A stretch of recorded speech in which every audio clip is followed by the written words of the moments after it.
reported was 0.49. So that's most nearly a half inch.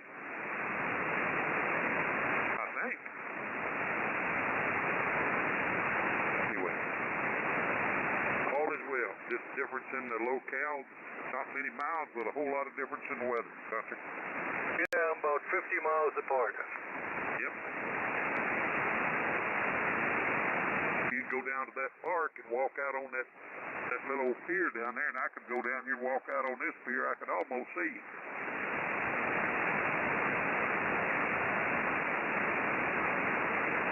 You stand up real tall and wave. I thought I heard somebody else wanted to get in. Well, I don't know that I said anything, but I'm sitting here on the sidelines. Good morning, it's Gunther and Avery, whoever else is on the side. Good morning from Portlandia. Morning.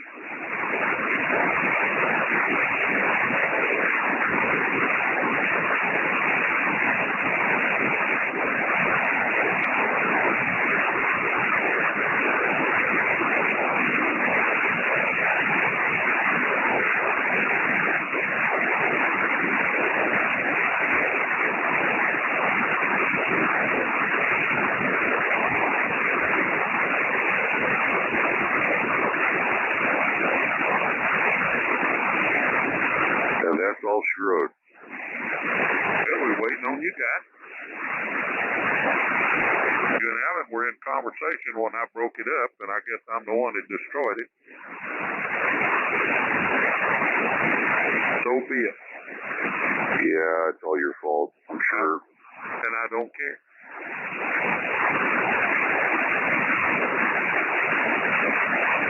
I chatted with Billy yesterday on CW. That he sure did have a great visit at y'all's house. He just really enjoyed it.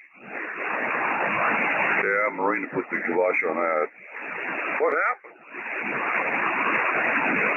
So she developed a leak under her sink. Is that why he had to leave real quick? Yeah, she couldn't quite grasp the fact that he was 325 miles from home. So get over here, I got damn leak around the kitchen and the rest of it rolling my floors and everything. Okay. And it was a loose nut on a fitting under there. She could have tightened up with a pair of pliers in 3 seconds.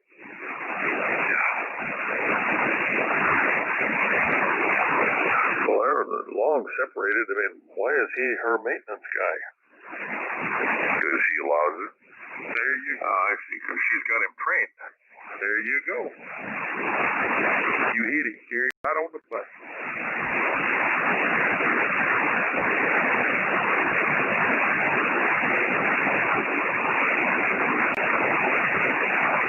A couple of weeks ago, he said, there's 3 hot cars up by our house, hot engine, and he said, I don't know what's going on, and all of a sudden he said, I gotta go. Whatever happened, you know?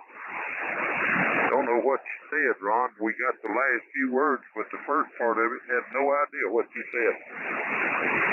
Something about cop cars at her house. What did I do? What am I doing here? Well, the meters are bouncing.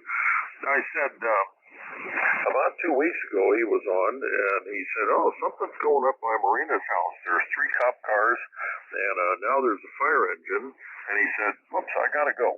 I think his coffee cup was empty. Good morning, you guys. Time PCI. Hello, Harlan. Morning. Morning. Morning, everyone. Yeah, it sounded like you had some RF or something in your signal there. Yeah, earlier, but it's clear now. You were the last transmission. Good morning, everyone. Hopefully everybody had a good Thanksgiving. Yeah, hello, Arlen. We did, Arlen. Thank you so much for the message, buddy. That was very nice. Oh, very good. I couldn't help but take that picture. I thought that was pretty nice. Yeah, very nice. And Carol really enjoyed it. Thank you so much. Good. It looks very good out there. So mine was canceled, but I had a good time anyway. Well, attaboy. Yeah, you were going across the pond, weren't you? Yeah, I was going to go down to Everett and see the daughter, but They had to cancel because my son-in-law, he developed something that her daughter was not going to get into because she's going to have a lung operation here tomorrow. Oh my goodness. Okay, well I was thinking you was talking about going over to Germany, so I didn't know when that was. No, I canceled that too. I knew you did that. Okay. Well, we had a lovely funeral for our turkey here on Thursday. Well, we did too. We went over to our son's house and had a campfire, and we even ate out on the patio. God, wasn't that weather gorgeous, Terry? Yeah. Morning, guys, NM3DX. Morning. Morning, Russ. Yeah, morning, everyone. Hey, on turkeys. If you guys haven't tried it yet, and you have some leftover turkey, you can make a truly tasty turkey sandwich out of turkey, obviously. Stuffing, cranberry sauce, and provolone cheese. The provolone cheese is important. It is really, really good. You should add some prosciutto to that, a couple of slices to that prosciutto. Really good at sandwich like that, right? Yeah, I'm surprised. Yeah. It took us this long to find that out. We've been eating that stuff for years. Oh, okay. Well, you know, it's the other end of the wires here. It takes a while to get here. Yeah. A lot of obstruction between here and there, isn't there, Russ? Yeah. Okay. I'll have to try that, Harlan. Well, I was about to say thank you, Mr. Obvious, when he mentioned that we had to have turkey on a turkey sandwich, but he added some other stuff. Yeah, that's good stuff. Good morning, Russ. Yeah, morning, sorry. Carol started to pot a turkey soup there yesterday afternoon, and oh, this place smells good. Well, we're going to have our second turkey meal coming up tonight. We have no turkey left. No, we're all out. You didn't have any left either, Terry. Oh, we're not. I'm proud of it. It's going to be turkey soup now for a day or two. We'll have turkey soup today. And then she said she was going to freeze the rest of it and kind of dole it out to us. Boy, it's good. Oh, yeah.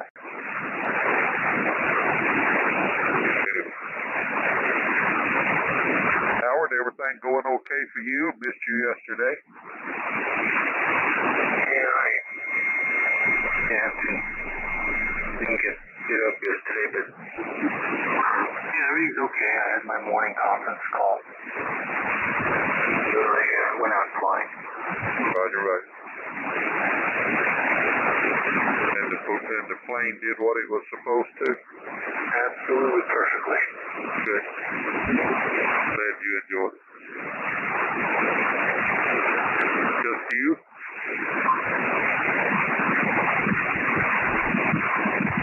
Were you alone, Howard? Oh, yeah, I was alone. Okay. W7DXB. Yeah, 3DX, Delaware, where it's raining. W7DX. Here's some good news.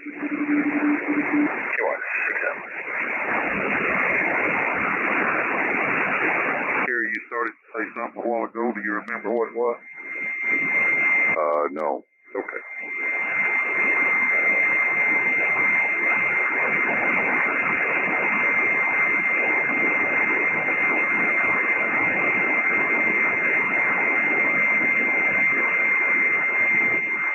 Well, we've got 0.47 inches of rain thus far, and it's 53 degrees.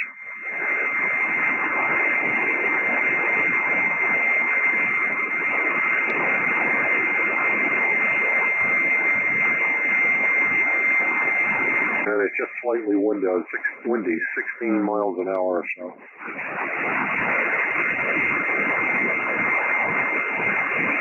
So it was 30 here last time I looked, and I think it's pretty calm out there.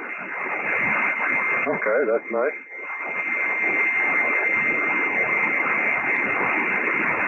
Had a nice sunny day yesterday. Mid-50s.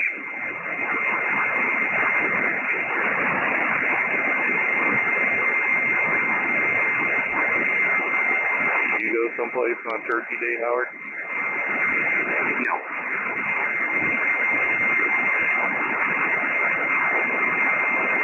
Come this way, or where'd you go? I didn't go anywhere. Oh, okay. I thought you said you did. No. I said no. You asked me if I went anywhere on Thursday. Nope. Well, we didn't go too far. We just went across the valley here to our friend's house and had a nice campfire and turkey dinner. It was great.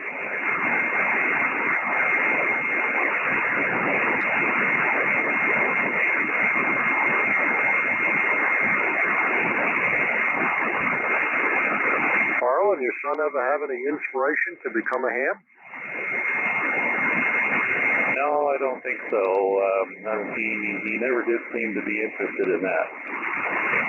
No, he's smarter than that. Oh, okay. He works quite a bit. He's got a kind of a mini heavy equipment business that he runs Friday, Saturday, and Sunday. He only works 4 days during the week. Oh, okay. Rental or is it a rental business? No, he has a 5-yard dump truck and he has a wood processor. He makes firewood and he stacks it up and delivers it to people and sells it. He also hauls small loads with gravel or bark or whatever anybody wants to haul their spread. Oh, okay. Well, that sounds interesting. And it's a 5-yard dump truck? Yeah, it's a 5-yard dump truck, a little Caterpillar engine in a 3031, I think it is. Okay. Well, I know about what a 5-yard dump is. Anyway, yesterday he just bought a 14K trailer, a tilt bed trailer, brand spanking new. Somebody bought it and didn't ever moved to Hawaii actually, and put it up for sale. He had a friend of his sell it, or a son-in-law, I guess, or somebody, a member of the family. Nice trailer, though, really nice trailer. Is it 2-axle or 3? Yeah, it's a 2-axle, 14,000 pounds. I think probably really nice tilt bed. It had a nice winch on it. You could winch a truck or a car up on it if you wanted to or needed to. But we needed something to haul that excavator around.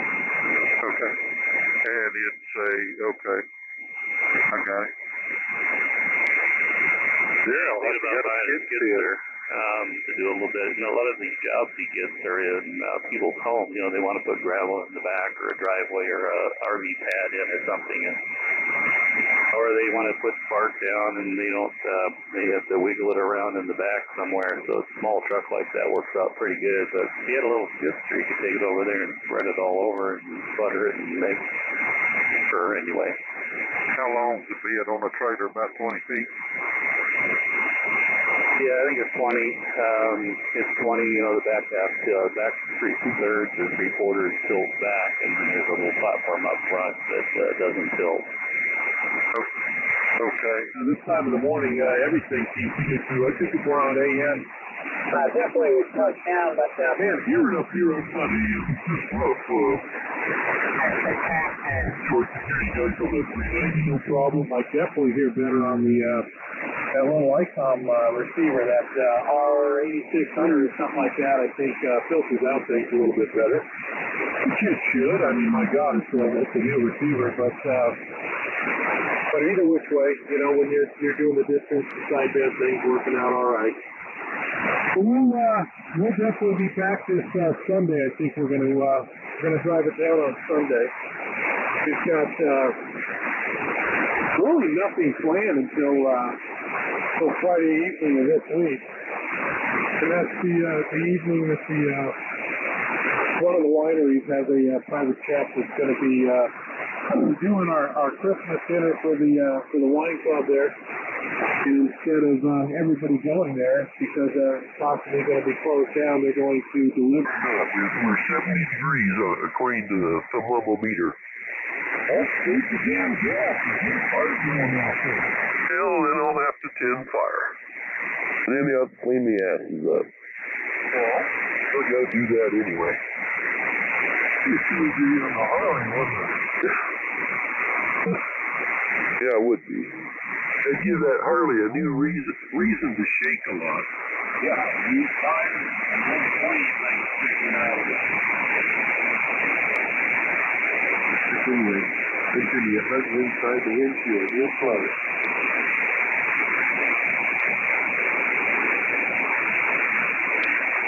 Anyway, I'll just listen along, guys. Enjoyed Jacuso until I interrupted it. But I just had to tell you the good news, how nice and sunny it is. I'm going to, Mike, you gave me an idea a minute ago. I think I'm going to go out there and gather up the icicles and dehydrate them for next summer. Perfect. There you go.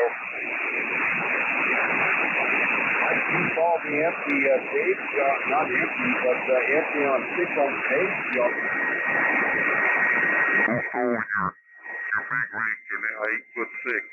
Now that does not count safety equipment like mirrors and stuff like that, but 8'6" is as wide as you go with most all of your trailers nowadays are 8'6". No.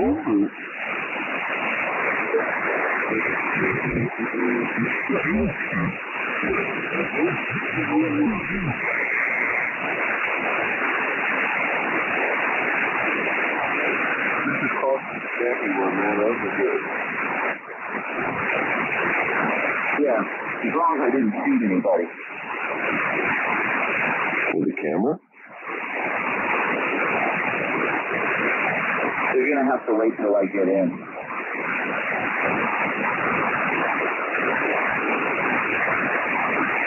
We must be getting close.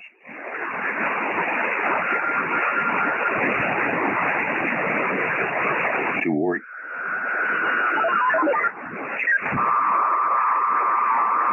Back and asked me if I'd seen him. Well, if you call me the minute they set out their camera, I'll make sure I go see him. And that might deter some of the people from coming back. when they don't run into nobody, they don't see anybody, they might want to come back for a while and talk about that.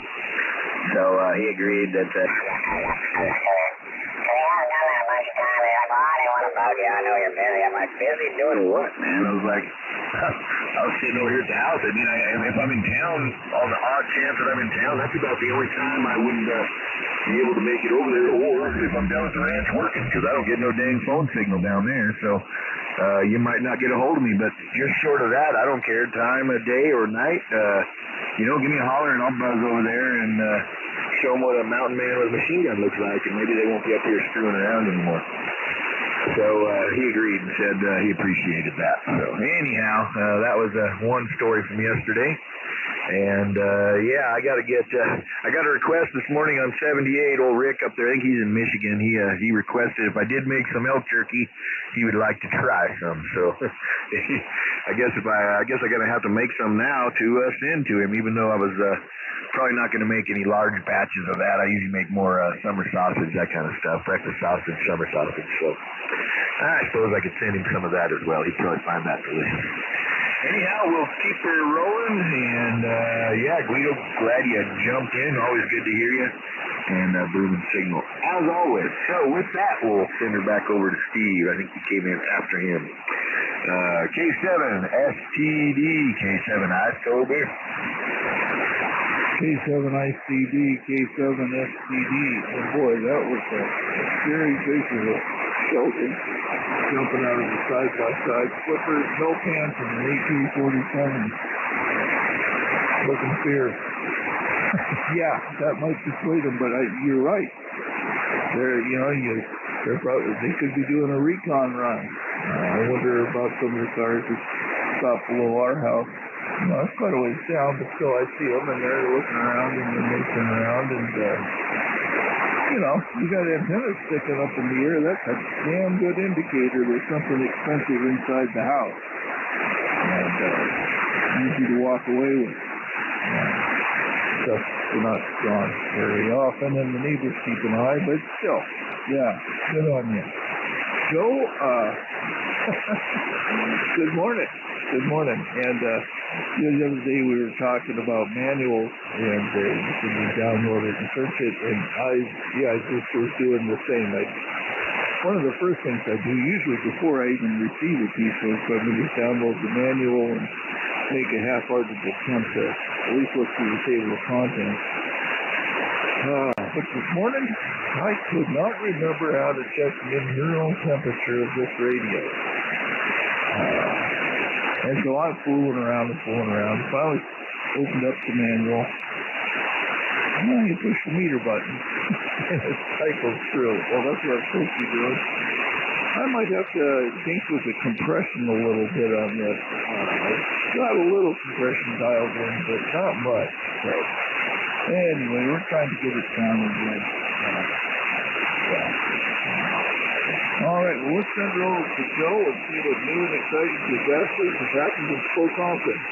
M6 PCO K7 SPD enjoying it. All right, K7 SPD M6 PCO. I think that's my call time. I'm a little bit more goofy today than usual. Got tired of not sleeping till around 11 o'clock last night. I took 3 of the muscle relaxers, which kind of helped. I fell asleep, I guess it was around 1 o'clock, and woke up at 2:30. So I have residual, whatever it is. I didn't sleep much more, but I guess I slept more solid. And I'm tripping over the cats this morning instead of kicking them. So, oh well.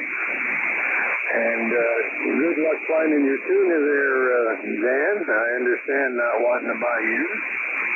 But if you spend money on that power star, you will not be disappointed. Trust me.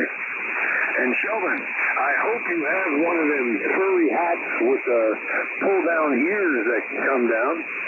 In case you go out there, you know, you got to leave one ear up, one ear down, and then go out there and challenge your trespassers. Don't forget the Kentucky accent. WB0B2G N6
win at distributed heat in my shop. So I've got this shop that's 2,500 square feet. It's about 40 by 60. And the guy that built it put 14-foot ceilings in it. Because I think he must have had a motorhome. Well, there's one little 3-foot diameter ceiling fan up there in the center. And so I was up on a 10-foot ladder the last few days, going up trying to adjust this fan and blowing the heat back down. Well, there must be 15 degrees temperature difference 3 feet above the floor versus 14 feet. And so I'm trying to figure out a way to even that out. And that little 3-foot fan just doesn't have a chance. Well, hey, Ron. I can tell you how to do it, Ron, but you probably wouldn't want to spend that money. Okay. Avery, give it a try. All right. In floor radiant heat, you'd have to pour a 2-inch slab on top of whatever you got floor there with your coils inside, and you would have even heat from the floor to the ceiling. You would have no problem. Yeah, well, that is the absolute right answer. If a guy was building a brand new shop, there's no question in my mind that's exactly what I'd do. And Russ had a thought. What's your thought, Russ? There's a fan available. I believe it's called Big Ass Fan. It is huge. Well, I don't want to get blown out the door. No, it's a ceiling fan. The blades can turn slowly, but it moves around a fan. And looking on Amazon here. Oh, yeah. There's a big ass Haiku indoor 84-inch smart fan. Yeah, $1,900. Yeah, you get 2 or 3 of those. I saw one of those. They built a brand new grammar school over in Maui, and there was a couple of those. We had a Rotary function there on a weekend, and they're beautiful. And they're the biggest Casablanca-looking fan that I've ever seen. That thing must have been 8 feet in diameter, and then it was slow. And actually, it was kind of a covered area. It was a cafeteria area that was open to sidewalls, but it gets hot and humid there in the summer. Yeah. Ron? Yes. Yeah, Ron, I think it was Wilsonville's Costco. I saw they had those very, very large fans circulating up in the higher part of the store, the big warehouse store. They were huge fans going pretty slow, and they were blowing air downwards, just a gentle breeze. I think it was the Wilsonville Costco, but it might have been some other store. It could be. Yeah, I'm looking. Oh, yeah. Alan Martin sent me a link to Big Ass Fans.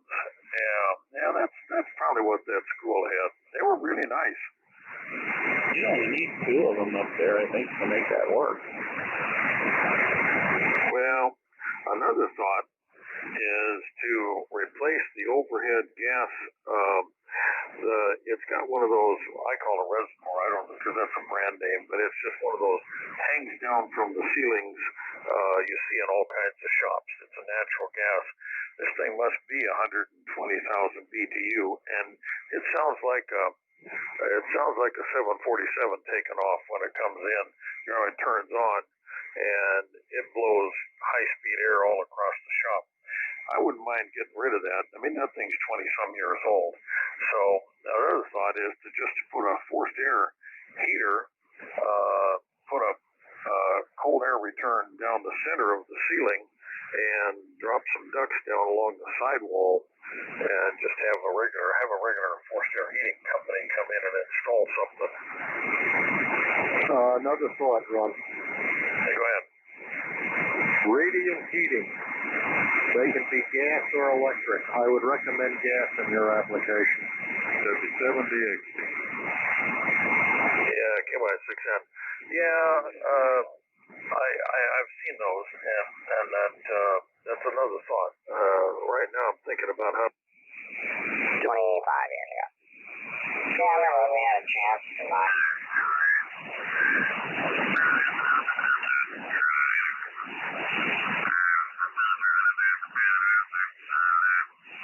I think it was 22,000. And my mom balked at that. We can't afford that. Blah, blah, blah, blah. And within a year, it was worth like 50. Oh, that would have been. They never did any good investments, you know. And I saw several come their way, and I tried to get it through to them, and no, we can't, and then it would be too late. Yeah. Yeah, that area was pretty nice. There wasn't a lot of people up there at that time, you know. But it was interesting. I bought another place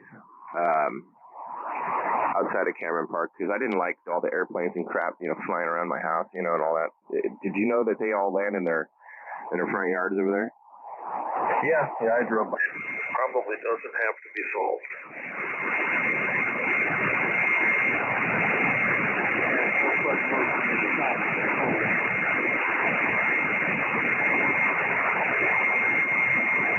I think I'm going to get my day started, so see you guys later. Everybody have a good day. WSMU.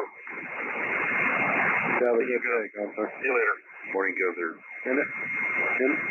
And I'm PDXh, by the way. I didn't do that.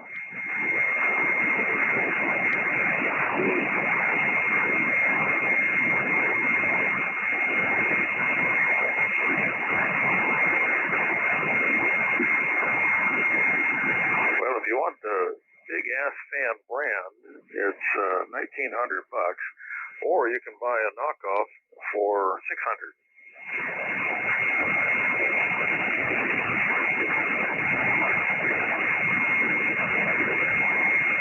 Well, you can get a lot of fans for $1,900 at $600 a piece. Yeah, that's what I'm looking at here. If I could put two of those things up, that'd be, gotta see how much they weigh.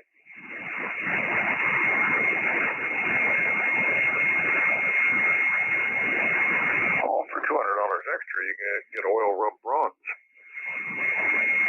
Yeah, just what you want. I don't think the mice in the shop care.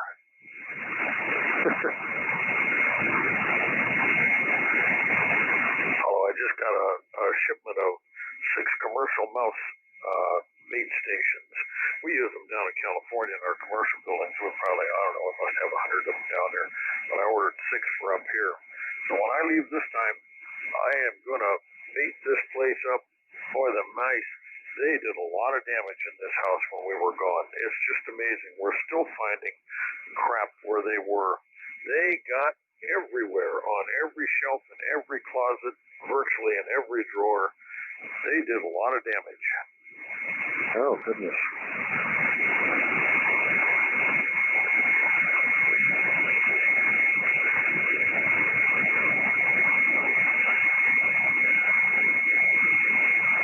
The other thing I need, if I'm going to put this fan up, is I need some roll-around scaffolding. I don't want to try to do that from a step ladder. That would be a very good idea to rest some scaffolding. Well, there's a hardware store here in Canby that sells scaffolding, and I've walked by it a number of times, and it wouldn't hurt having a couple of stamps of it, because I got 2 buildings that have those big tall ceilings. Oh, yeah, that might be beneficial, though. Well, you know, the other thing, of course, is you can get, I'm sure you can rent them, motorized scaffolds. Oh, yeah, man lifts.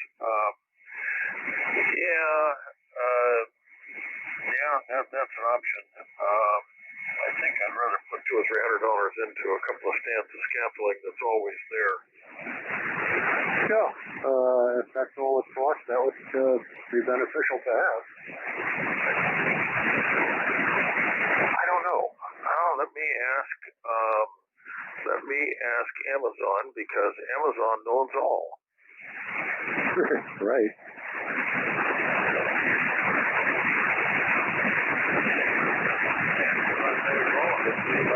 I don't know. We'll work it out as we go. Amazon doesn't know it all. Just ask Google. Yeah, that's right. Right. Morning, Ed. Good morning, everyone. Even you, Russ. Oh, thanks, Ed.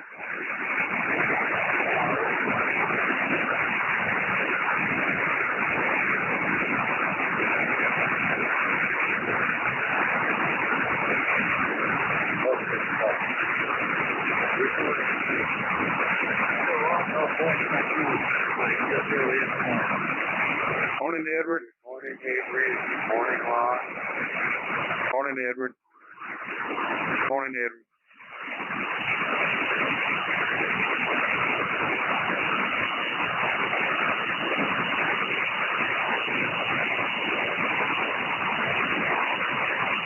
AG7YY. Sir. Where are you going?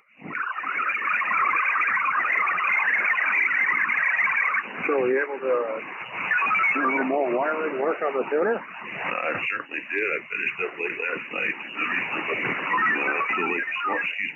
Arriving so late this morning because I got to bed late after testing on 80 meters, and it seems it's doing real well. Okay. Excellent. Are you using it now? I'm using it. Perfect. And there's no smoke? Not yet. Have you loaded it over a kilowatt? I loaded up to about 11 watts last night, and it seems to be doing fine. I even checked the temperatures of the inductors. Seems to be okay. I haven't had a chance to look down below, but to do that today. Only checked on 80 meters, but it's one thing that causes me a little bit of concern, but not too much, is that for a lower drive, I get more output from the amplifier. In other words, I'm getting 20 watts instead of 25, and I'm getting close to 1,000 watts. So I'm wondering if the efficiency is different. It probably is. So see, that's where I ran it at about 20, 25 watts maximum or somewhere thereabout, and I got close to legal limit out with it. So yeah, you're right on the button now. Outstanding. Perfect. Good show, man. And thanks for all the help and supplies and help from everyone, really, because of their comments and suggestions. But so far, so good. I'm going to be testing today all day. Okay, excellent. Very happy for you, bud. Thanks. Seems to be very sharp. It will be very sharp. The one you've been using is broad as a barn door. This thing you got now, it only tunes in one place, and I mean it's not very far either side. You're exactly right there, sir.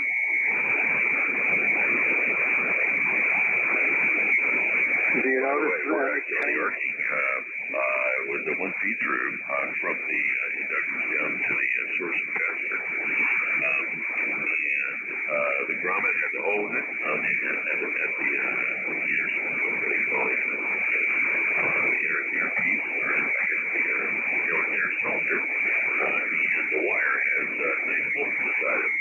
There's a lot of carbon. There you go. That was the reason you replaced the grommet. Exactly right. And no other arcing that I can detect. Perfect. that's excellent. Yep, that's good. I'm happy. Have you noticed any difference in the received noise level? W7DXC. I'm going to choose to take a close look at that, Russ. Yeah, on M3DX. You want 6M?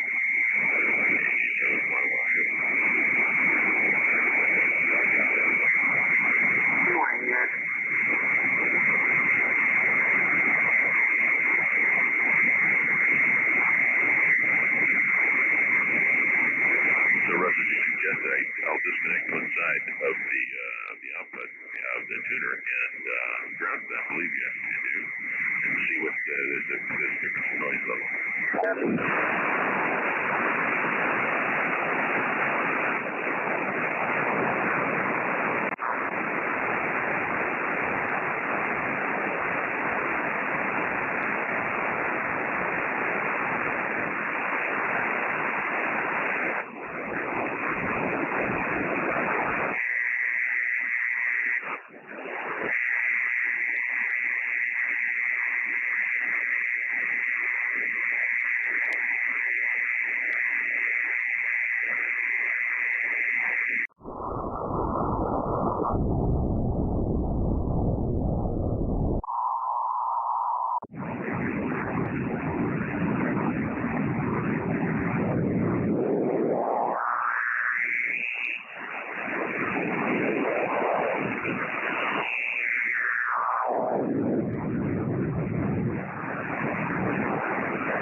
underneath the truck. It sends him an alert to his phone, and he can look on his phone and see who's there, like a live picture. And he always calls me after the fact and says, hey, did you see the white truck that was up there roaming around? And I told him he needs to call me the minute that the camera goes off, so I can go over there and see who these yahoos are. Oh, Roger. They don't call you a week later. Well, don't call me 10 minutes later, then I got to chase them all down the road. Yeah, we're good. Right. He's like, well, I didn't want to bug you. And he was bugging me. I was like, I'm only a quarter mile from there. I was like, if they're up here snooping around, they're in my yard too.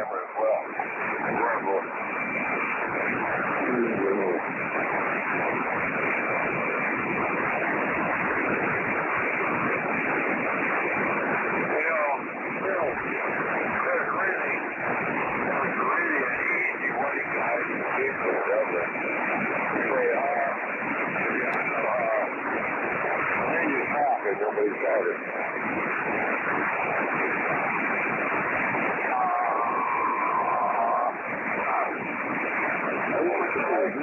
I just said go out.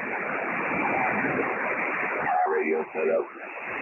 And try to keep it down from some of the amps on. It's drawing so much current. And then when the heater is on, it draws from the other side.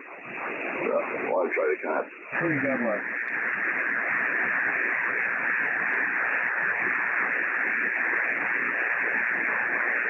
I'm going to pull in two hot and neutral on the ground. Okay, but just one of them, right? So you're not going to have two. That's a bus. Okay, so that's one. And so you're going to haul that out there and stick it in a panel, right? Yeah, the panel outside will have two hots and neutral on the ground, and then I'll split that off. Because I want to make the camper, since it's a camper, legally I think I have to have it temporary. So I'm going to have a 4-wire plug going into that box. And then I'm going to leave the two 120-volt plugs out there with it. And then I'm going to bring the wire in, the 4-wire in, and probably, for now, I'm just going to plug the two hots in the neutral. And maybe the ground. Well, and then run that to the amp. But eventually I want to run two hots, two neutral to the ground. And but for now, the problem is making a box for a circuit breaker. That's the problem. I don't have the right faceplate to run everything right now. So you got to make a faceplate for the breaker, and then just go out with a cord, like a 12 gauge. But everything else is 10 gauge, 10-4, which is kind of heavy duty. But why not? I got it. I just went through my stuff and found a 42-foot roll of 10-4 SO cord. oh yeah, that's the way to go, for sure. I mean, you got to think overkill. I don't know. That's just me a little bit. If you got the resources and the money or whatever, I would overkill it. Why not? You can't go wrong there. That's for sure. And I think that fourth ground or that fourth wire, you might want to look this up, Alex. But I believe that is for linking the grounds, the earth grounds on your buses. I can't remember exactly, but I think there was a rule or a code change on that, but that's what that fourth wire or ground is for, and just might want to look at it. I think they did a change on that somehow, how it links. But you're only running, you're just extending a 220 line, just a neutral, your two 120s and a neutral, right? And the ground. Right. Well, that's only for panels. That's like a redundant ground. You follow me, for current? Right. Legally, I think you got to have 4 wires these days. I'm running a 10-4 in my shack. And Ray, do you ever sleep? You home? I sure do. Okay. Upside down like a bat? No. Like in a coffin. Just check it. Yeah, you might always let's see, Mike, N6 MIC. Get ready for that old dirty 4-letter word. Always. Get some more coffee. I'll be back. KF7Q&I. Yeah, I think somebody else said something always got to run aground. I'm an electrician, W6OCT. Always run aground. It doesn't matter. Ground, period. It goes to any grounding rod, anything, pipes, whatever have you. Always run aground. Your neutral just goes right back to your step panel on a separate bus bar. Getting your ground bar. That's all it is. If you go back to the main, the neutral and the ground all tie together on your main panel. Exactly. The main panel, and then they got another panel, and I believe there's 4 wires coming out of the sub panel too. And then I want to continue that over and still run the 4 wire. Yeah, it's always a good idea. Your sub panel, you're going to separate your ground from the sub panel, the metal on the sub panel. It's going to be insulated. Your neutral on your sub panel is going to be and that is going to be connected to the main panel. So anything you run out of the sub panel is going to be, of course, your neutral and how many hots you want to run, and your ground. Always. It's really simple. All right. Yeah. So my friend, he helped me set up at least to the sub panel, and then this to another little weatherproof box over here by the shack here. And as far as I know, it's got 2 hot and a neutral in the ground. So anyway, so I just split the 120 volt regular push-in plug. I broke the hot wire on it in the middle there, and I just ran the 2 hot and a neutral in the ground into those. On a standard outlet, you have two points on a standard outlet? No, I have 2 120 volts on a standard outlet. You know how they have the bridge that goes across the standard plug? You can cut that off, and then you can separate those two. You have each one 120. Yeah, I know that. Okay, you have 2 separate circuits going to one outlet. I understand. I do the loop different. I just run a block. Separate outlets. Maybe one hot to one and one to the other. I mean, you can do it in either way you want. But, yeah, I can feel it. I can't handle it. You put a small little sub panel in there with, 4 breakers or something, and just tie onto that for your outlet.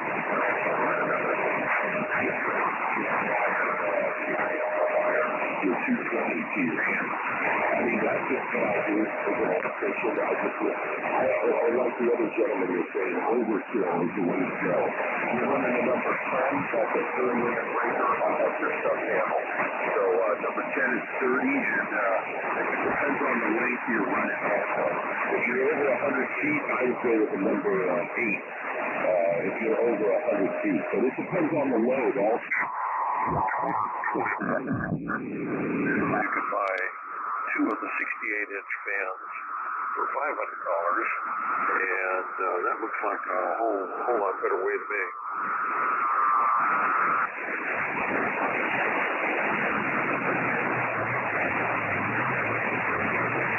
Got it, buddy.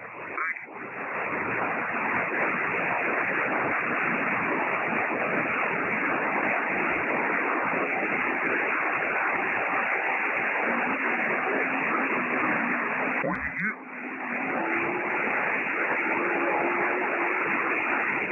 Oh, well, like I told you the other day on the way we're talking, Anything that you need, if you'll let me know, I probably got it.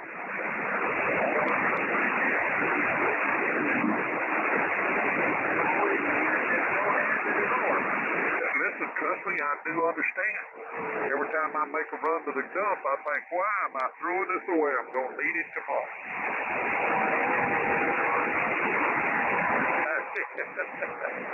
That's exactly right. Hey, Alan. Hey, buddy.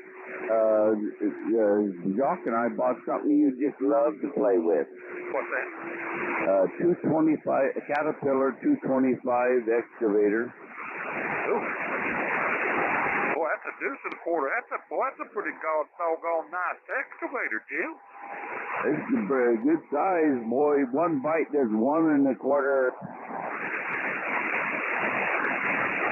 Boy, it wouldn't take long to dig a hole and make a pile. You could be a pilot with that in a hurry. What? You got that right. I was thinking about maybe today running up there and widen the road about 10 feet for about 100 feet. Okay. And you're talking about where you going to widen the road at the mine? You know, at the mine where we used to be. Yeah, okay. I didn't understand if you was going to do it where you are now or if you was going to do it at the mine. Oh, gee, I wouldn't think it here. I'd be swinging around and hit the neighbors' houses. It might be a good idea.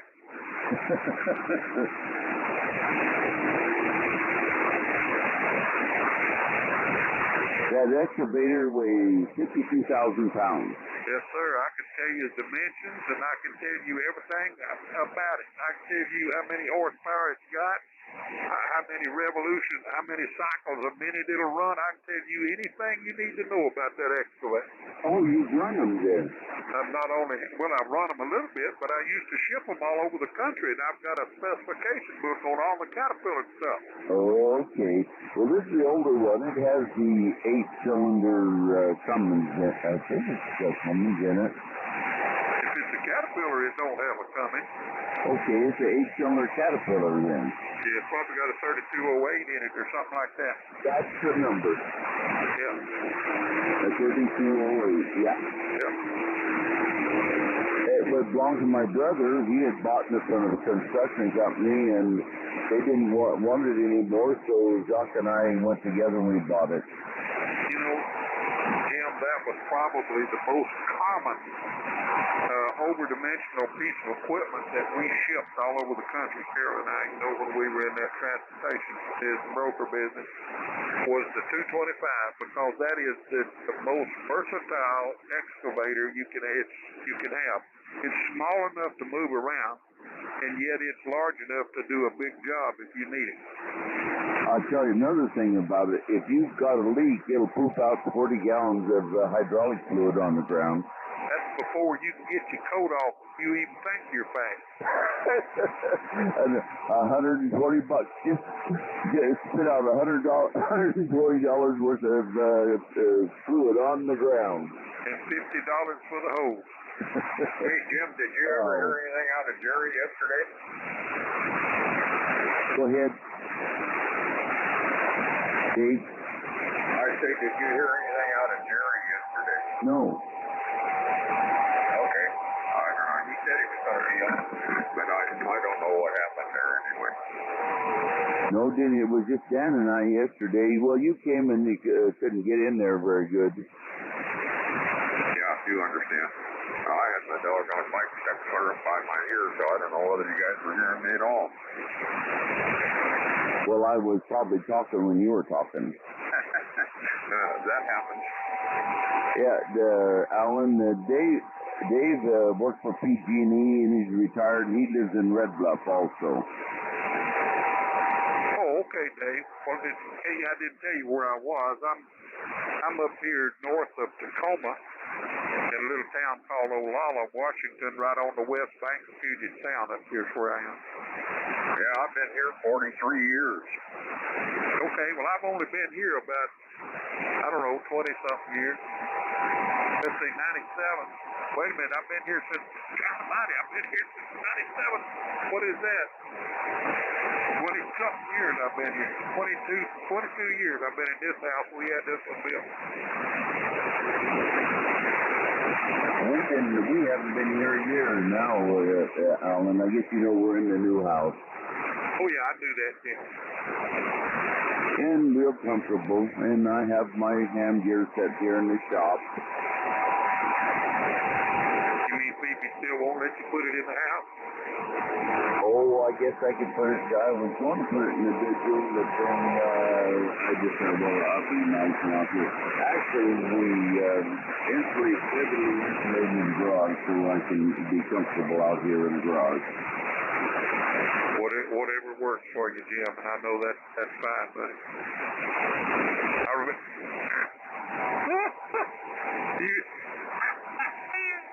I was thinking about that time you went out to the shop to do something, and you thought it was a big rat, and it was a baby possum. You remember that? Oh, yeah.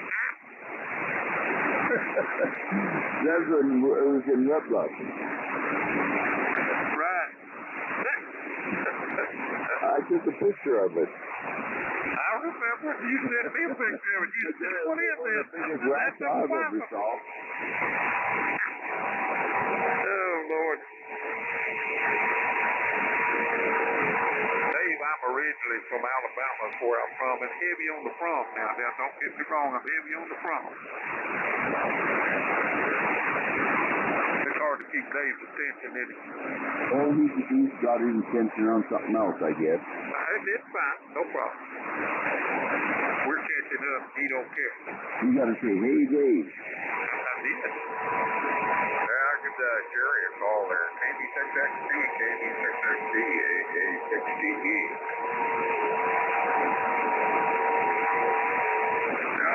hear anything, Jim. I don't know if he knows what time we get on. Oh, I called him on the phone and reminded him, and he said he had his aunt hook up to it.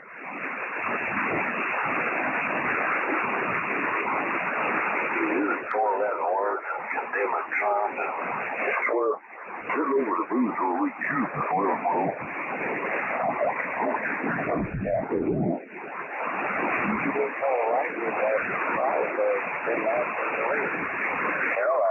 It was getting close. It was getting pretty close.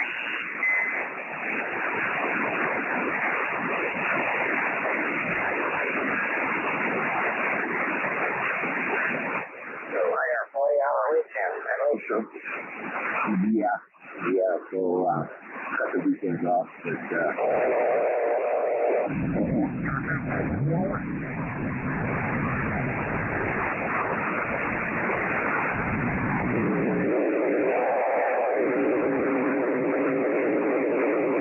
can barely hear sound, but John and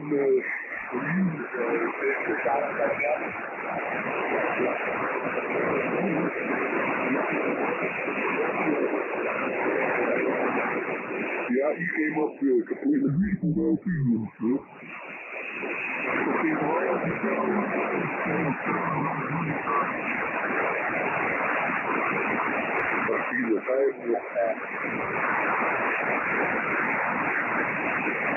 Be with our churches, Lord.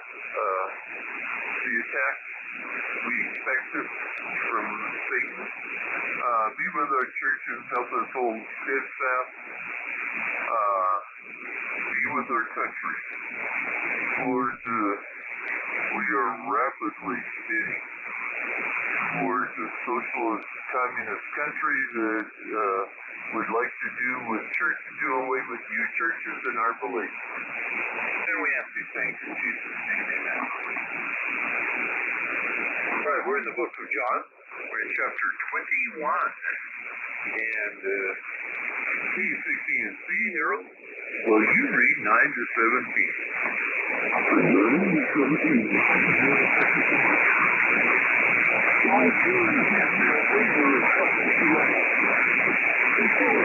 cold there,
That'll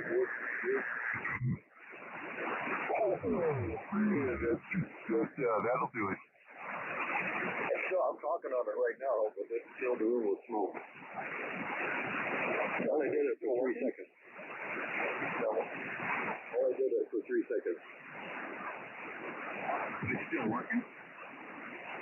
Yeah, I checked it out on most of the bands. It's still working, but barely. I don't think it's putting out what it was.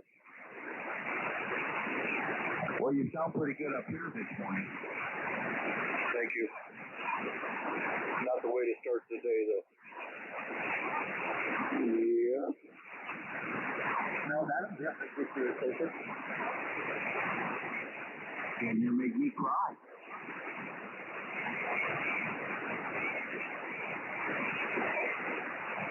Yeah, I'd hate to smoke one of my amps.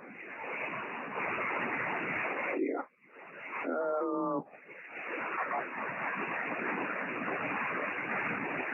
Beautiful radio. I mean, you know, if it wasn't trashed because somebody else got in there and screwed with stuff, and plus it looked like it was probably you know, stored near the ocean maybe, because it looked like it had just, you know, corrosion everywhere. Yeah, silver face, no square corners, and little trim pieces that are held on with little tiny fillets around the edge. I had the PDXh0b0 and I just didn't know enough about them. I was kind of scared of it. It probably only needed a, driver, maybe that and final.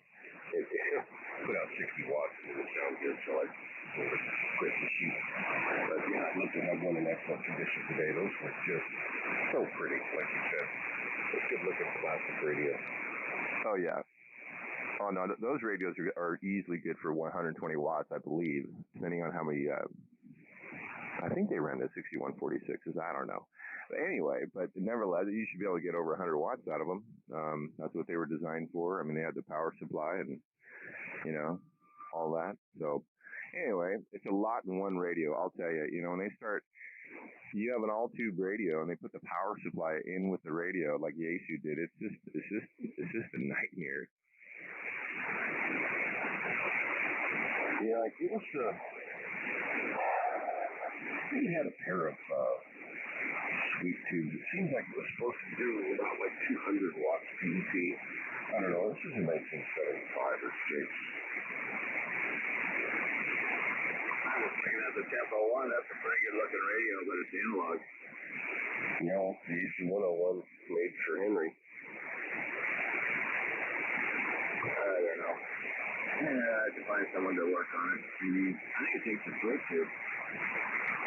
Yeah, those tubes don't last at all. I mean, I have my Swan that came with the sweep tubes, and I just put some 6146s in there, and they don't wear out. I wish that would be cool to put like a little 3CX or 4CX250 in there.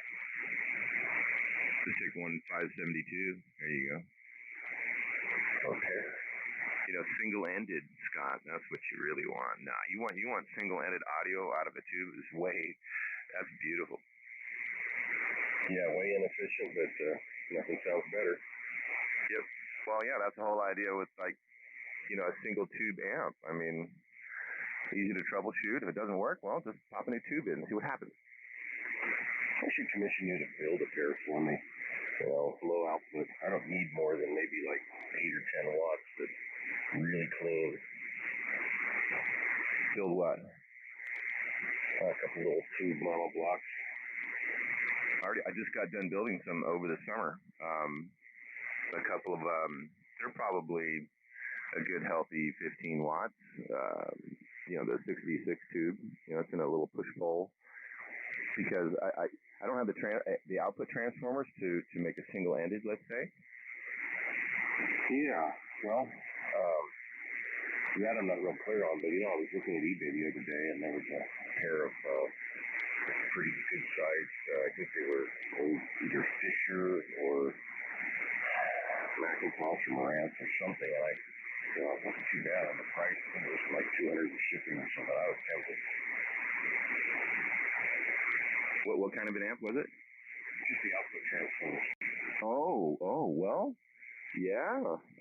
Yeah, that's the golden part. I mean, and of course you got to have your power transformer, depending on what kind of an amp you're building. But anyway, yeah, the output, you ain't going to do nothing unless you have an output transformer. I remember back in the 90s, I got pissed. It was just this clustercluck of a convoluted deal with this guy. He just never, he'd want to do this and that and change his mind. It's like, finally got this Harmony Cardinal tube, citation tube amp, their big one, and plugged it in, turned it on, and had a serious hum in it, and I got pissed because the whole thing was just a nightmare, and I grabbed it, threw it in the trash can. One of the stupidest things I've ever done.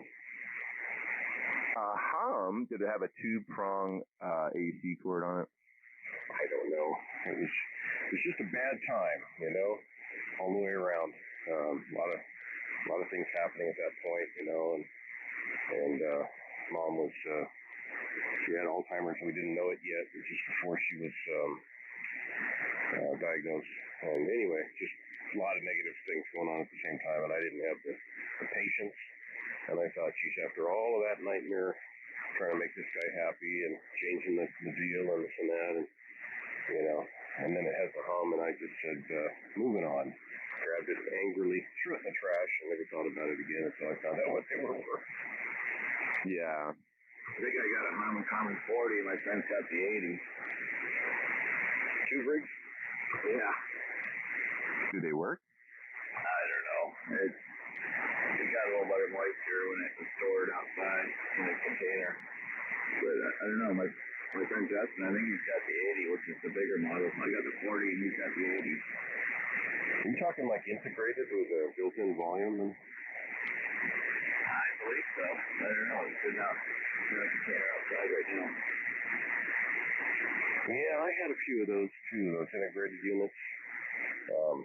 But the one I was talking about is the big, their high power citation. It was their flagship, and they're worth, I don't know, and the shape mine was in probably about $1,500 to $2,000 today. Yeah, I'm just gonna throw this one away, I guess. But I don't know, Justin's 80 might be in good shape. Don't throw it away. No, anything with Harman Kardon on it or a good name that's cheap, even the integrated little H&H Scott or any of those are bringing hundreds of dollars, even if they just need to be rebuilt. Yeah, don't throw it away, no.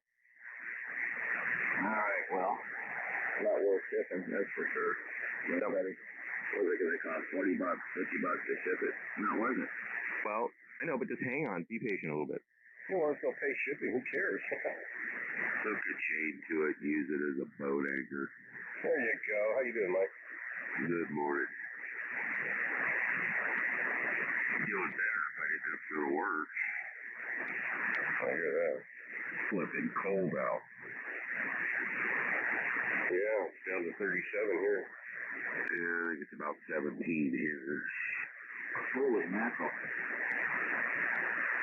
That's the daily. Wow, 50 here, and I got 2 heaters on there. I wonder what it is right now in Boise.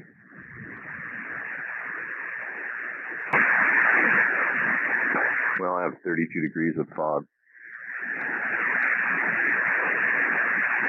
Why are these No much there, Ray. Why are these jammers trying to jam us? You hear that little motorboat? Anyway, what was that, Scott? Oh, yeah, I think it's the Chinese or Koreans. Yeah, you gotta wonder. Are we or is there somebody out there giving them a reason to have a missile detection system going? Well, anyway. Snow. Does it snow much there? No, not for a duration.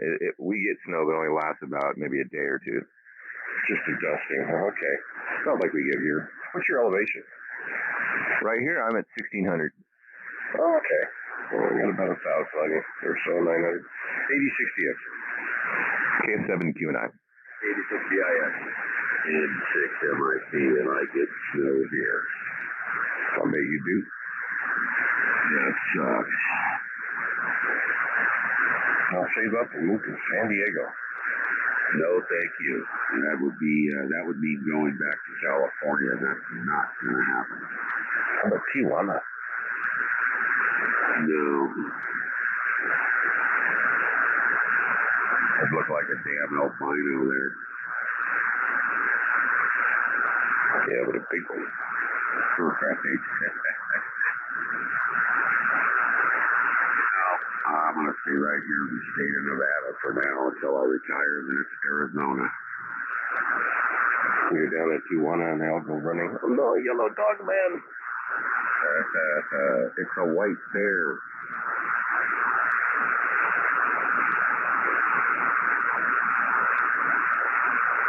You know, a lot of people are moving to Arizona.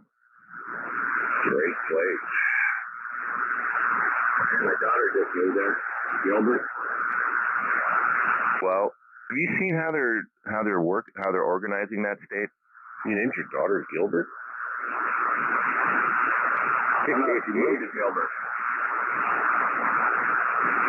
She moved in with Gilbert? You named your daughter Gilbert. That'll make her a good fighter. Gilbert was already taken.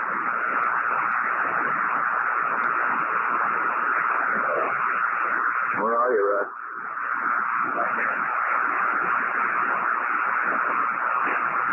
He's right there at work. He's sandbagging. No, it's good. He's sandbagging.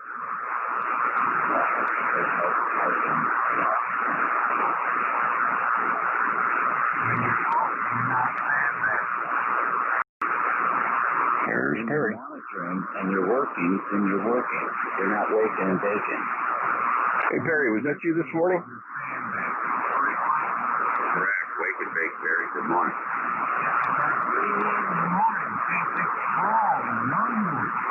Hey, Perry, were you out here earlier?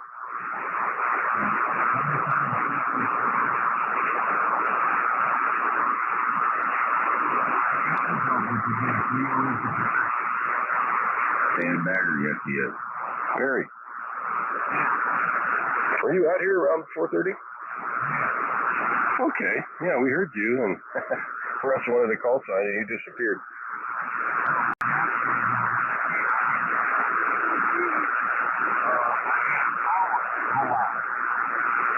Okay, yeah, because we were wondering, we were trying to figure if that was you or somebody imitating you. And if it was somebody imitating you, who was it?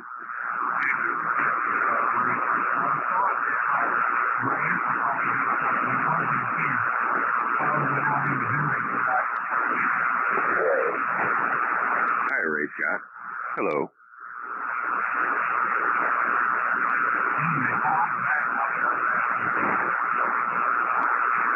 Oh, your girlfriend's over there? Not that salad.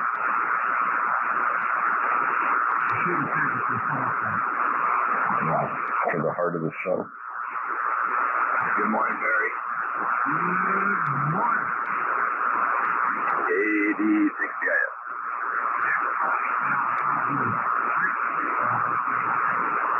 Thank you.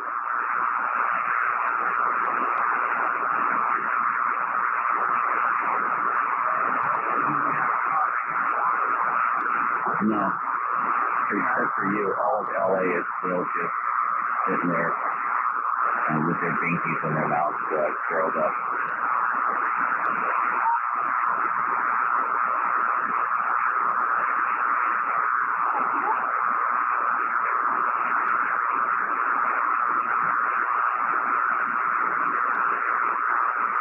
What is that motor out there running? That's what was taken out everything under S8 on the way in the horse was coming. I wonder what it is. Alex knows. I don't know what it is. It's noise. It's probably only right here.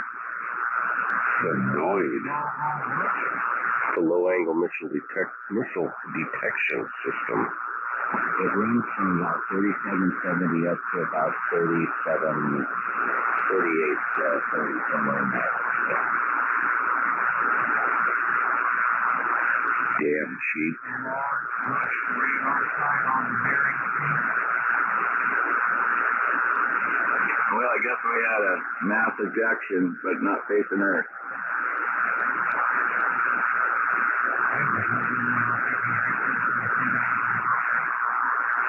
Possibly. I looked it up. Yes, FI is 115 today. Should be 75 this time there. I'll probably do about 200 in Oroville.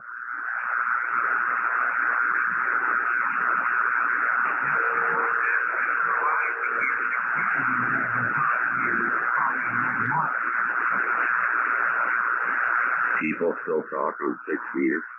Oh, yes. What a waste of money. I love it. 10 and 6? Yes, sir. You should just go back to the chicken band, Barry. No, that's fine.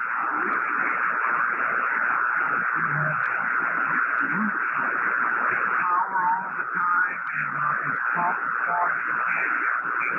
Hello. Midnight?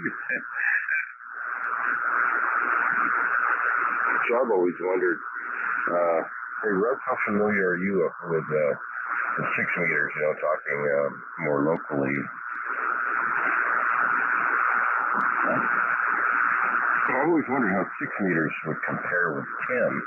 You're going to have like a group that covers maybe 100, 150 miles around your part of the state, that gets together for a check-in once or twice a week.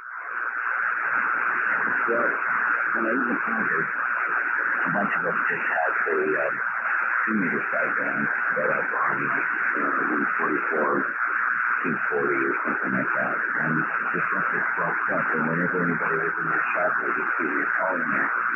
And you would go, oh, hey, are you on 17? No, I'm up on 12 here. Stuff like that. By the way, 10 was open pretty good yesterday. I talked to Fiole Island in Chile on 10 meters a couple days ago. I was trying to remember the call sign and I'm not talking about something 51. I think it's down near the Virgin Islands, I'm not sure. I'll talk to that guy a couple times. The guy's down there.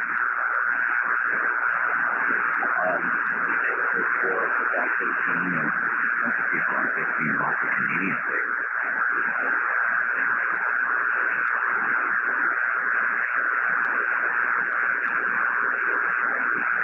Anyway, I was monitoring all the way from the time when Ray arrived, the electrician, the whole thing. Yeah, you were sandbagging. Oh, I was have to respond to people. I have to, work on it. Yeah, oh boy, work. I gotta leave in about 5 minutes. Listen, that's okay. How was that?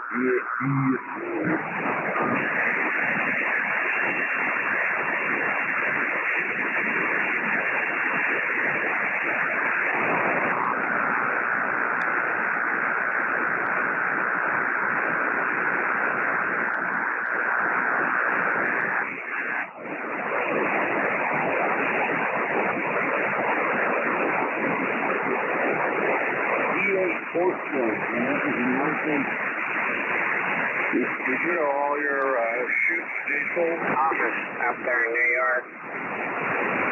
Shake out them kind of. Well, in fact, one of the voting machines got hacked up there. Yeah, that's that little DC guy.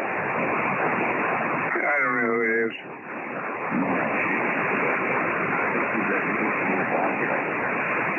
Oh, yeah. But I don't trust your assessment. Try out or go back.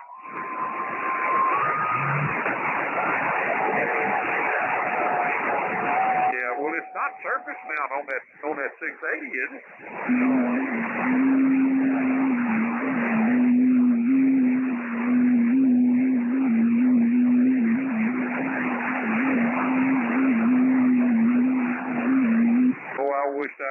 needed a damn radio.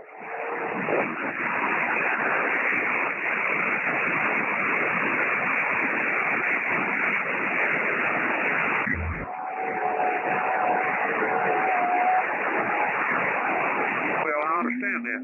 I understand that, but yeah, I had a nice radio, and he gave me that FT1000. I mean, it had everything done to it, all the upgrades and everything to make it a 1000D.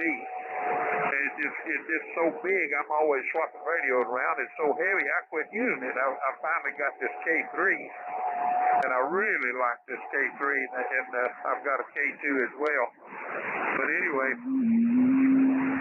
this old ham down the road down here, 92 years old, and he was trying to do ham radio with an old Swan 350, and he couldn't keep it on frequency, and he loved it.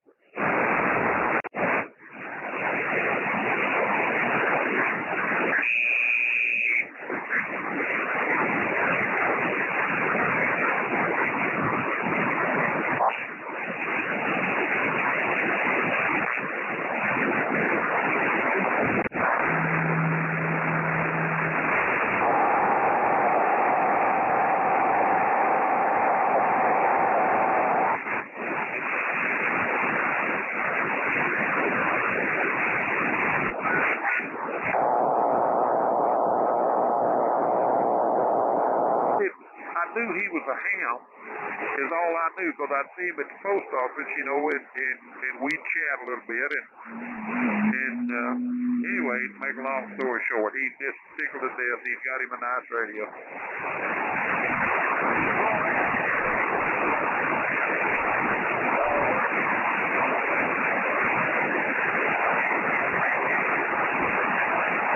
You bet you, Dan. You're good.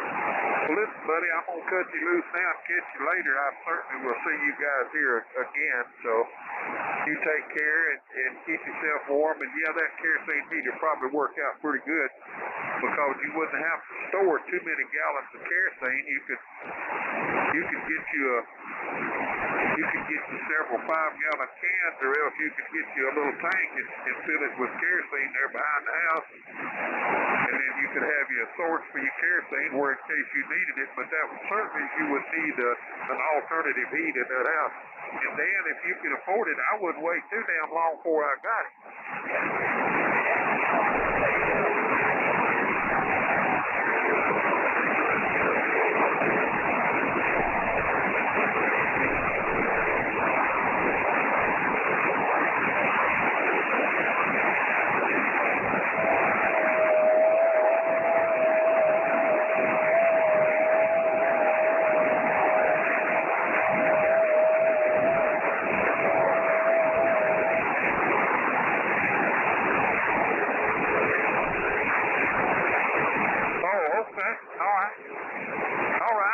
Appreciate it, and that's what we'll do.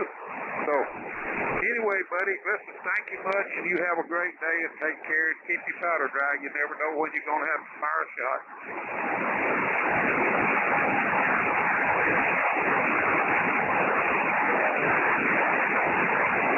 I certainly am too, Dan. Take care, my friend. We'll see you later. L7QR, KA0NCW. A lot of good memories down there. I remember I never want to go back.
No hail, so we did okay on that. But the wind was kind of fierce. But I don't know. Sometimes it comes down pretty low. And then we got to pull it back up. Go ahead. Good morning, B7KDK.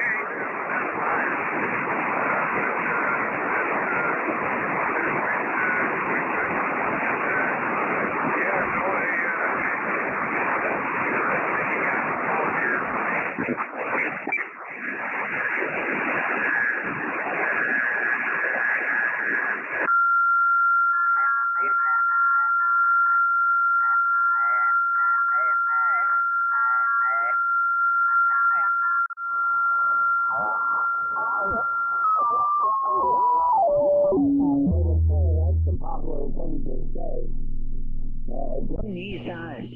So NS7HW7WX ships at sea. Good morning to all from AE7CJ. Well, 33, John, you're pointing over here now to AE.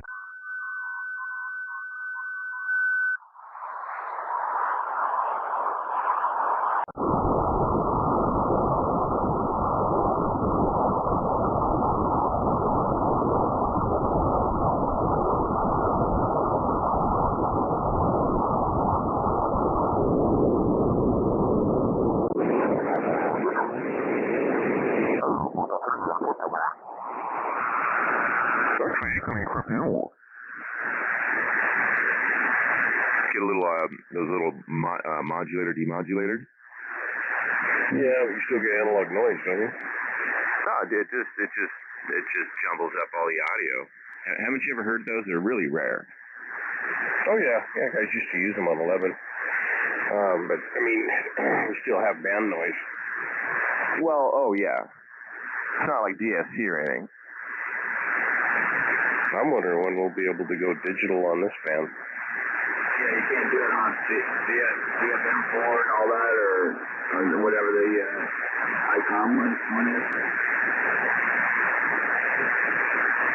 You talking about the encryption? Yeah, just going digital, Can't run digital on the HF band. Sure you can. The guys do it all the time. I don't think on this frequency.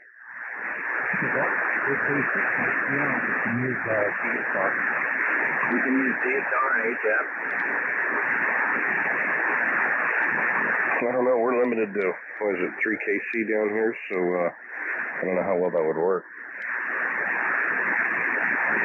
I don't know. I think you can buy special stuff. I looked it up online, but I don't think, I don't know. I just don't think you can run the digital stuff on HF. I don't know.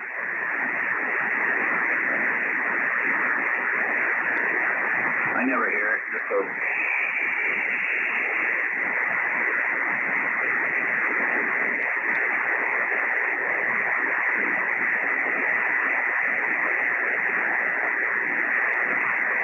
I guess you do it on 10 meter FM.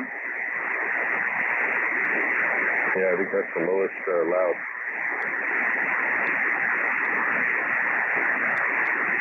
I got them on my boat. They work really well.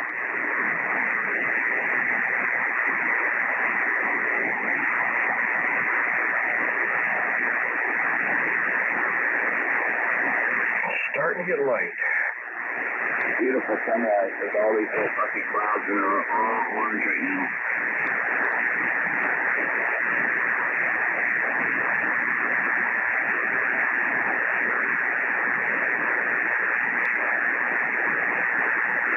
To the east, to the west, everything's oranged up. Sounds nice.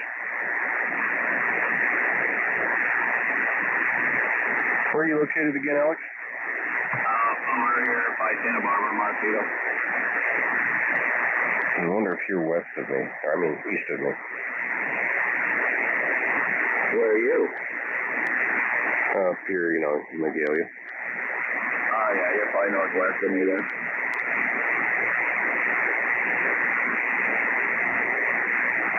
A long ways away.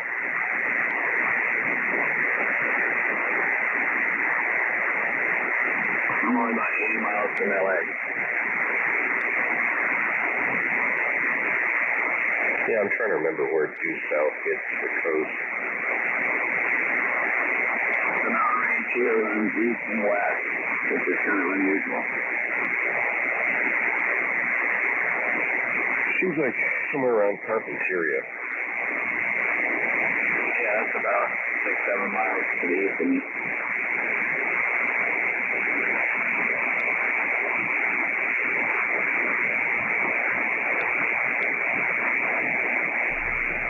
Oh no, that's nice.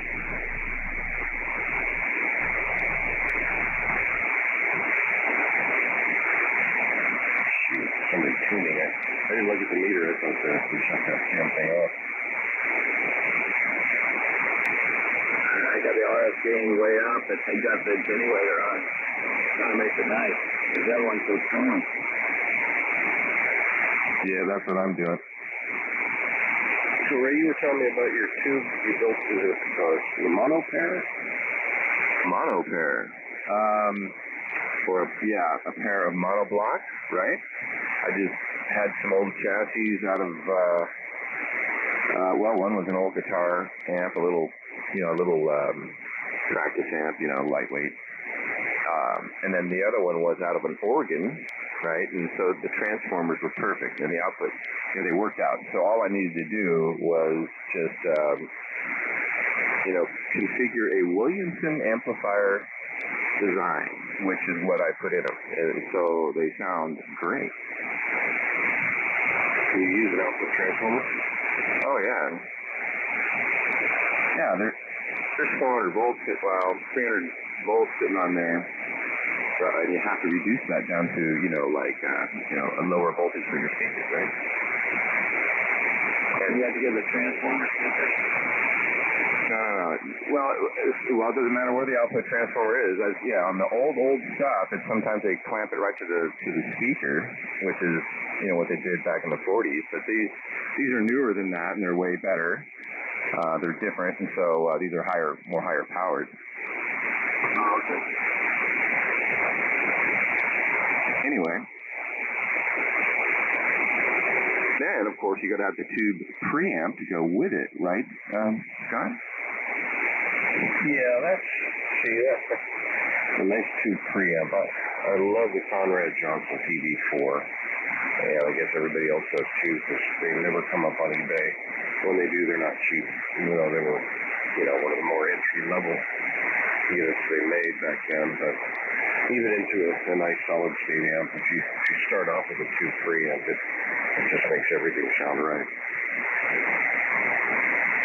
Oh, it does. It does. These things aren't pretty looking by any means. They're on old, disgusting, ugly crap chassis, but they sound very, very good. So, in fact, you could run them through a solid-state amplifier, and it would work really well. In fact, that gives me an idea. In fact, I got an old car audio amp that I think I'll try and experiment when I have time to do that. That'll be cool. No, it's an old school Audiosonic. Oh, wow. I'd forgotten about those. My complaint with those was they were always really bright and really high noise level. If you ran horns, they just sit there and hit. Oh, well, you know what that is. A little capacitor can fix that. Anyway, I don't think mine do. I haven't lit this amp up in probably 15 years, so I probably should dig it out and turn it on. I got one of those open chassis in here. Tube unit? Yeah. Is it a preamp amp combo or just the amplifier? It's a combo, but I do have the separate one for my grandfather. It's got an amp, and then it goes into a receiver. It's Fisher? I'm pretty sure it's a Fisher. Yeah, you want to save all that, man. Yeah, I'm not getting rid of that right now. I might get rid of the Fisher open chassis one, but the other one is, my grandfather had it, and it's solid single 30s or something. Well, Yeah, I mean, you clean that thing up and upgrade the parts in it. Oh my God, they can sound great. But it's not stereo. That was my next question. The open chassis are mono unit? I don't know. I can see that one, but I haven't found my grandfather's one. It might be put in a box somewhere in my shipping container. But I can easily access the open chassis, basically. Yeah, the open chassis. Is that stereo? I don't know. Does it have a tuner? Yeah, it's got tuner. Let me see. I might have written it down here so there's some model it is. Okay, so it's a full-blown receiver, though. Yeah, it's got the big flap front with all the receiver stuff on it, and then the rest of it. It was meant to go into a big box somewhere or a cabinet. Yeah, see that even would work for what I want. You know, it's probably, what do you think, maybe 13 watts per channel array? Well, you'd have to look at the output tubes. That's what I would look at right away. You know, I mean, if they're, you want to look at the socket mainly. You know, if it's an octal socket, it's probably at least 20 watts or more. I don't think they had the big tubes in those receivers back then, so the little guys, but something like that, you could just, go through and redo the caps, make sure the tubes are good and they match, and then tap it for an amplifier, use an outboard preamp. Yeah, you just have to look at the layout on them, and I mean, there were so many different designs back then. I mean, there were just all different kinds of stuff.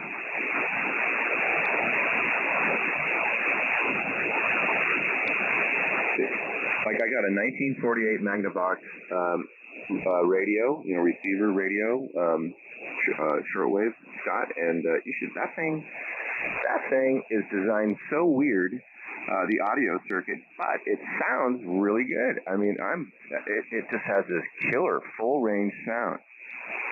They're probably one of these, like an 8 or 10 inch speaker. 12 inch. Yeah. Does it have a separate tweeter? It didn't, but I put one in. Like a piezo? No, that would have been overwhelming. I tried that, and there was just way too much. And so, I mean, I didn't want to trim it down with a resistor. I just found another soft dome, little old leftover I found that was, a straggler little tweeter, and I just put that on there and put a little, crossover on it. Was there a breaker? 8060X. 8060, yeah. Russ, is there a breaker?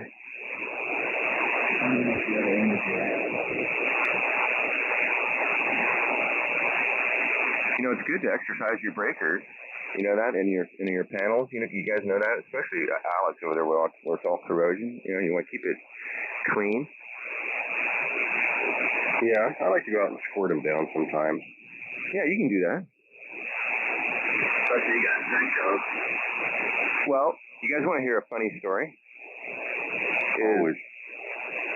No, I was listening to this legal program on the radio a long time ago, and this guy called in about this, his house burned down, right? And it was due to electrical problem, and the fire people, investigators, whatever, they found the source due to a bad breaker, right? Sucks. Well, anyway, so he went to go sue the breaker companies, and you know what they said? They said, look, it says in the fine print, you must exercise this breaker X amount of times or over X amount of time, whatever. And he is stupid enough not to say, yeah, that's what I did. Well, no, you didn't win. Nobody exercised their breaker like once a week or whatever the hell they say. See, now I would think that would just tend to build up carbon, turning it on and off and having that arc every time just a little bit. No, I mean, it's a switch, it's just a heat switch, and it needs to be free. They're kind of correct, but I think it's overkill. Well, I could see if it was off a lot, it could develop this crap, corrosion, whatever on the connection. When you go to turn it on, it wouldn't want to make a connection, but since the breakers are always on and there's always juice flowing, I don't know, it just sounds backwards to me. Well, really the only way to beat that, I would think, is to take a video of yourself doing that operation with a time and date stamp, right? And that would be impossible to argue. Yeah, I have a witness, you know. And so, oh yeah, every time I go over there, it seems like it goes out and turns out off and on a couple times. Well, a video, you know, yeah, that helps out in a lot of things. Like Russ's problem over there with the guy revving his motor. I mean, if Russ just walks by with his phone taking a video and not say a word, just walk by with a video, and the guy will probably quit. You mean if he sees him? Well, I know how Russ is. You know, you get somebody in your neighborhood that's revving up cars all the time. That would kind of be bad. Yeah. You know, the exhaust and. Or running a gas-operated blower on Friday evenings.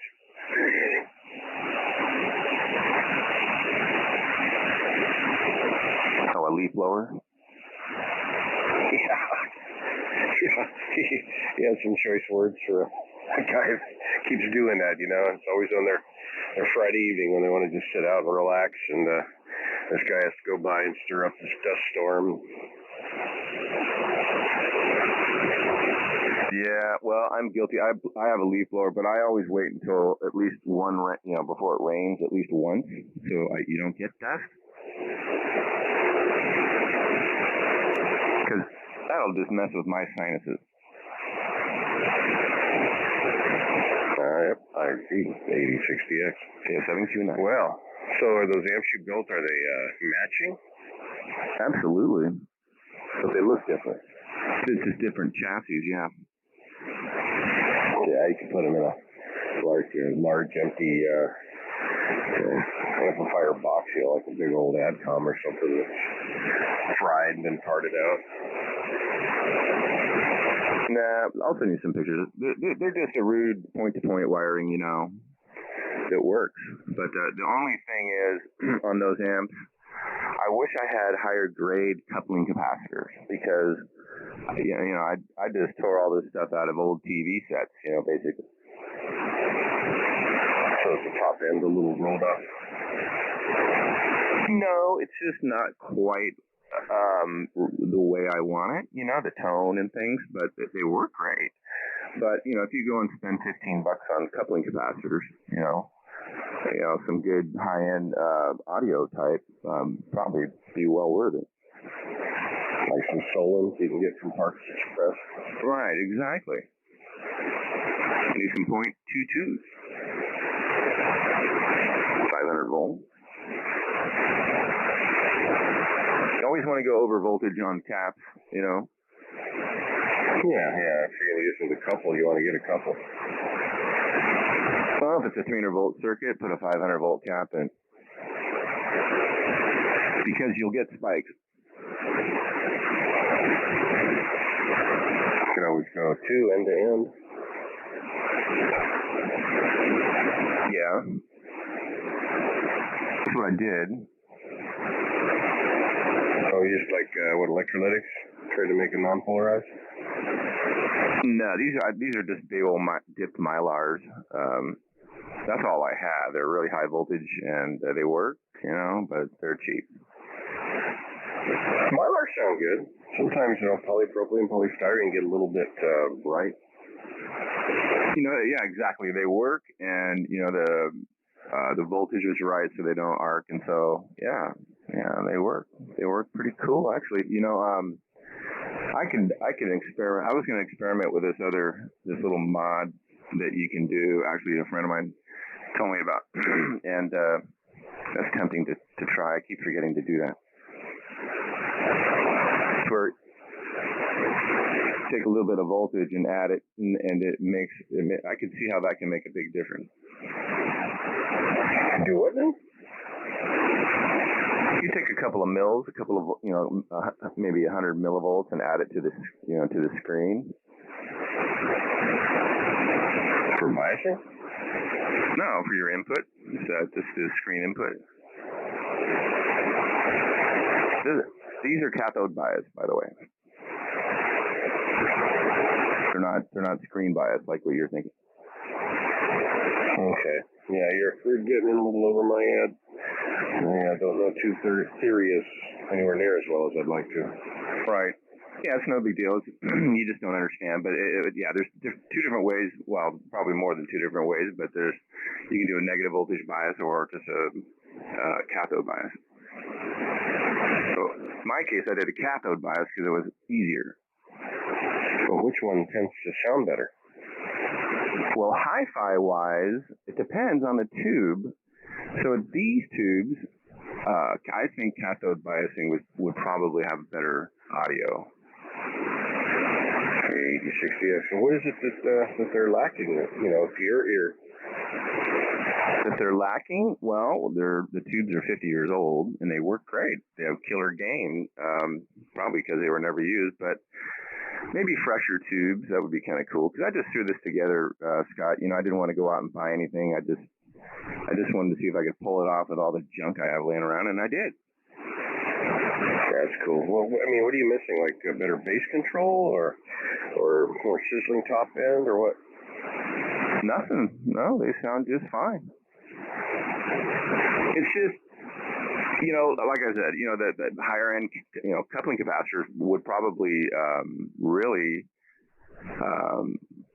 help, you know, as far as just all out fidelity. But they sound okay for what I've used. It probably sounds awesome compared to just about any solid state amp. Oh yeah. I was looking at a picture of a Mark Levinson, the inside of one of his amps is number 27. And, man, I didn't know you could cram so many parts into an amp. That guy's got boards on top of boards. And I thought, you know, do you need to do all that? Or are you losing, you know, the sonic purity when you have so much process? He's got to have, you know, all kinds of feedback. I don't know what he's doing in there. But I always thought the Levinson amps I heard were really clean, but they just didn't seem to have the life. What are you talking about, the Williamson, you said? No, Mark Levinson, you know, the big dollar stuff. Yeah, my notch was a little too aggressive there. It's taking out your sibilants. Sorry, my fault. Anyway, but, okay.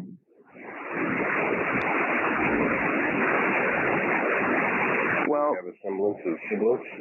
There we go. Yeah, I turned it off. Anyway, so yeah, the motorboat's fading a little bit. So yeah, feedback circuits. See, it's interesting because it relates to you know, a lot of things, you know, like on the output, right? Like your transformer. Not all these output transformers are the same. Not exactly. So I invented, and I don't know too many guys that have this feature, but variable feedback. Oh yeah. Now that is really, really sexy when you start, you know, getting into a certain volume, you know, with really nice music, and you can dial it in a little bit, you know, to the way your ear likes it, and it's like ear candy. So what does it do your ear? What are you changing? Well, it kind of messes. It's like changing the gain a little bit, and you're basically letting the output breathe a little more because you're not giving it so much feedback. You don't need because when you add more feedback, right, in this case it's negative feedback, right? And so when you add more, right, no, wait, it's positive feedback, I think. Yeah, positive feedback. Anyway, when you add more feedback, Scott, what it does is it helps clean up the audio, but it can also take away the efficiency. But in my case, with this Williamson design, you don't need a lot of feedback because it's already clean. Okay, so what big names manufacturers use the Williamson design? Well, I think Dynaco did. That was my first guess. Okay, cool deal. Yeah, I used to have a Stereo 70, and I got talked out of it by a con artist. Yeah, I've seen those. I know a friend of mine that rebuilt one, and the guy's selling it for $2,000 or something. But anyway, he did a hell of an improvement too. I mean, he went out and did it right with all the good caps and all that, and it sounded much better, way better. New resistors.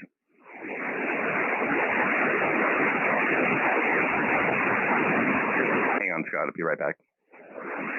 Sure.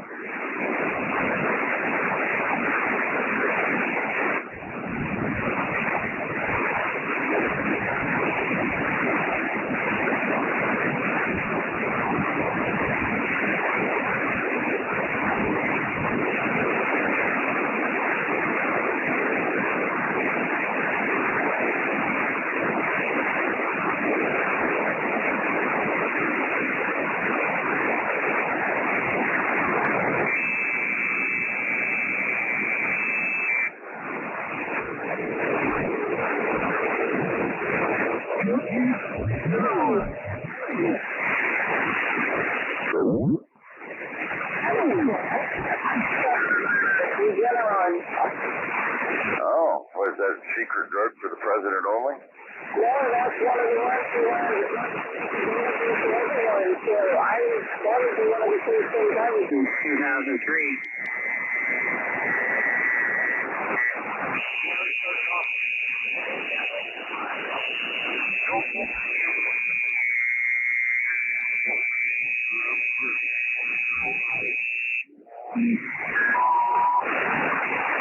Just ask him a question. Ask him about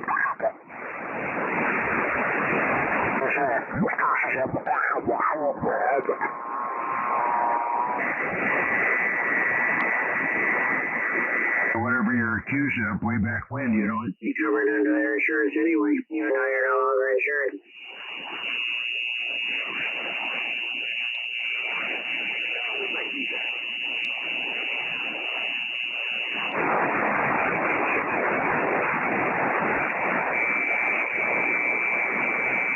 Always somebody out there that wants something for nothing.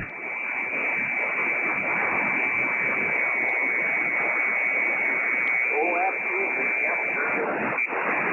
They're about. They're out there for sure.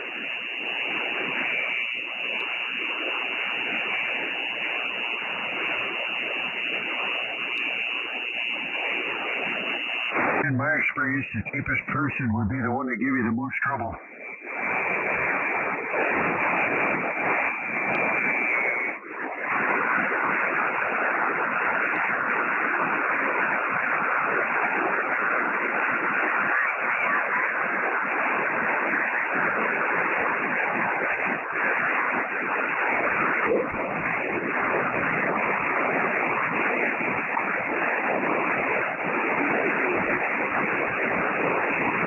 Okay, well, we got you, Heinz, so up there. Anybody else?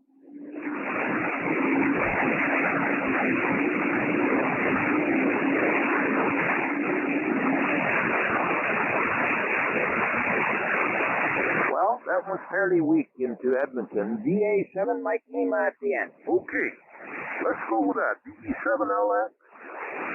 VE6KNH, VA7 Queen Zulu, VA7 Blue Ocean, VE7 CLI, VE7AQE,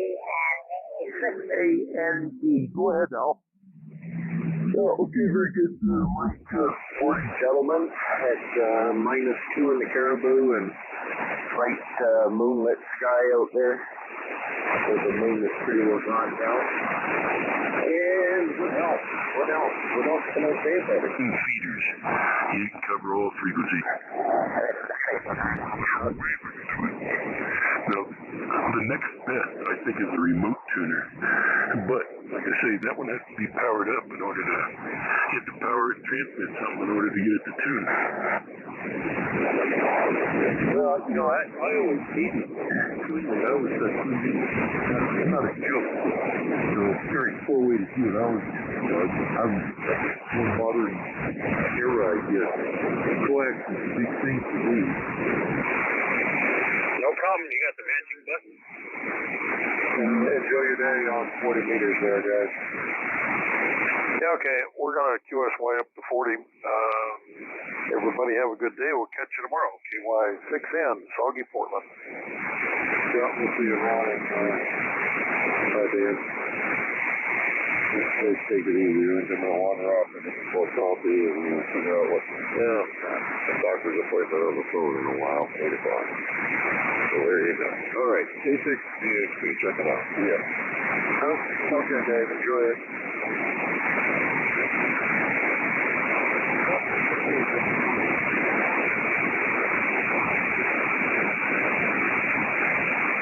Yeah, well, with the sunspots, seeing what they're doing there, we're starting to see signals.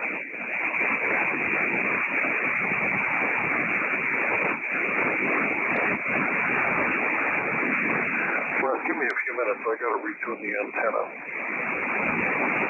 I don't mean Russ, I mean Rick. Yeah, okay.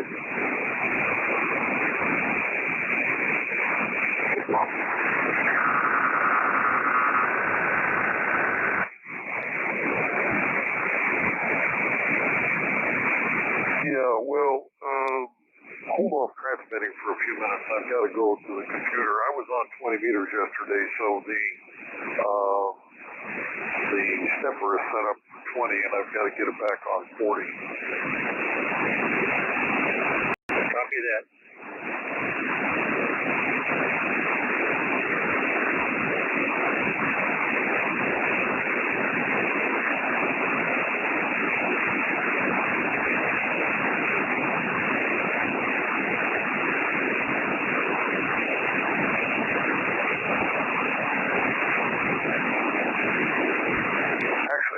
I can do it from here. I got to drop the server. I'll be back in a couple of minutes. All right, I'll just leave it on.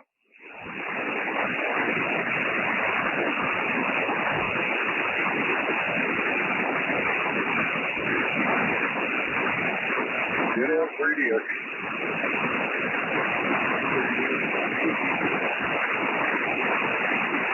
So then I got Dan an email there.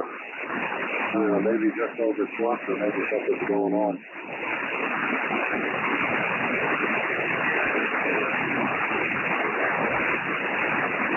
Yeah, typically he's pretty good about that.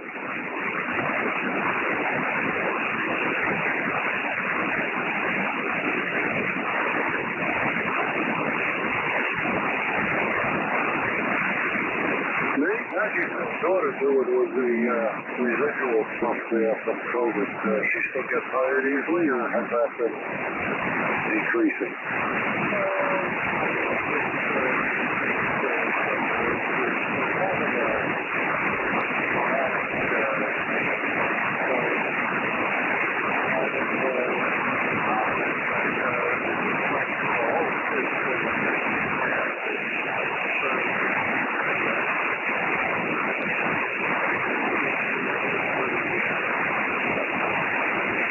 Yeah, it certainly seems that way from what I've heard.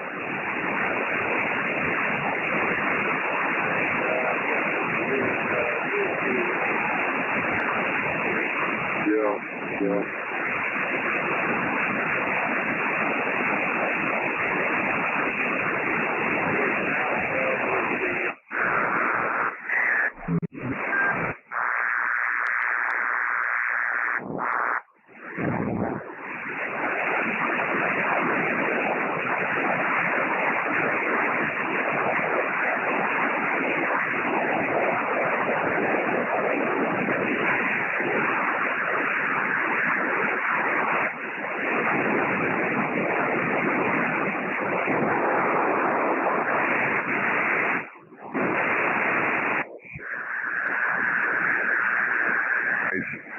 Perfect value resistors for the job, and that made a big difference. How about the caps? Oh yeah, the caps were, I changed those out, but the resistors made a huge difference. Just the kind you used, or the fact they were new and fresh? The fact they were new and fresh, and yeah, they were high tolerance. They're high tolerance, high-end resistors. They don't move when they warm up. You stabilize the bias. Exactly. I've got some old Sherwoods. Those things sounded like tube units. I should go through them and freshen them up. A motorboat won't run out of gas. It's 9S units over here. Is it really? Yeah, it's very, very loud. Well, as long as I'm loud enough to get over it. God, I just 30 over. Check 9 inches. No problem there. Yeah. Me and my cloud warmer in the fog antenna was probably helping it. It's only 7 over here, Mark. Wow. Okay. K6L, yeah. K6L. Hey, Russ.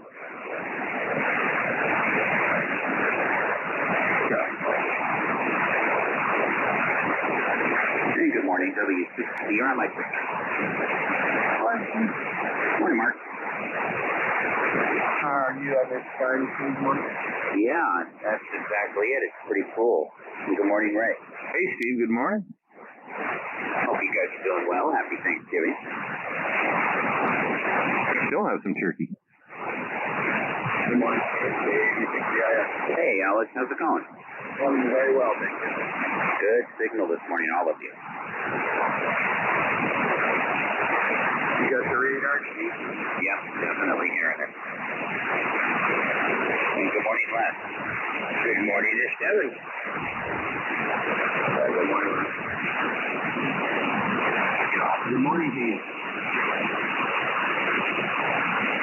You remember my name? I didn't say Alex. There you go. I knew we knew that. Well, at least it's not Eric today. No, you're not Eric the Red today.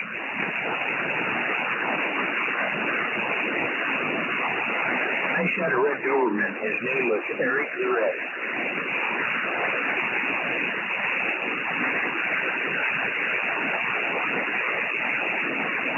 KJ6L, good morning. Good morning, Leo. Morning, Leo. Good morning, everybody. There's a whole bunch today. Good morning, Leo. Yes, sir. Mr. Dave.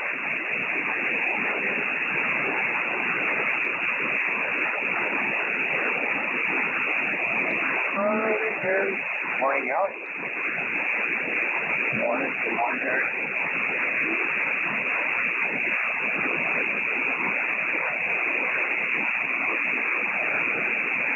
Oui, Perry.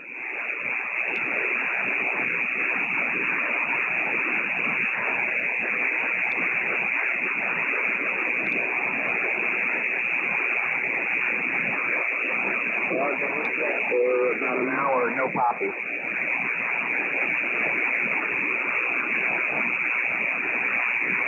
Hey, Alex, I went outside, saw that sunrise. Nice. Oh, it's one of that. With all those stuffy clouds. Yeah. Apparently we had some really interesting full moon last night. I didn't see it. I saw it for a second, but I wasn't really paying much attention to it. Yeah, Mars said to go out and look at it like a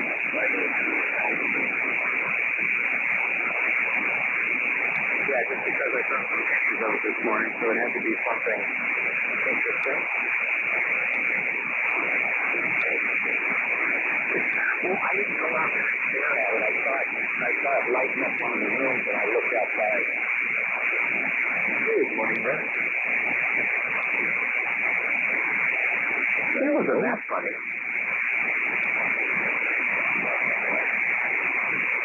Hey, Russ, I got a question. Which side should I put my antenna on the truck? No.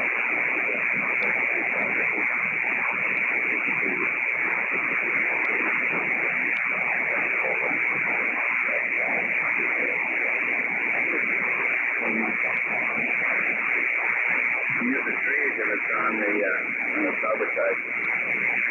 Yeah, right. All right. Yeah, I made up a new graphic yesterday.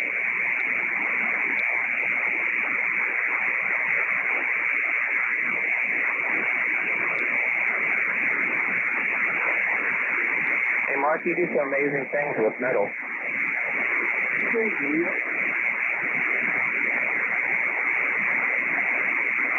Yeah, I got a big old plate of aluminum I'm going to put on there. So, yeah. Put it on the corner. From that big plate in front or above the window? Well, not so far, so I'm moving it to the place, yeah.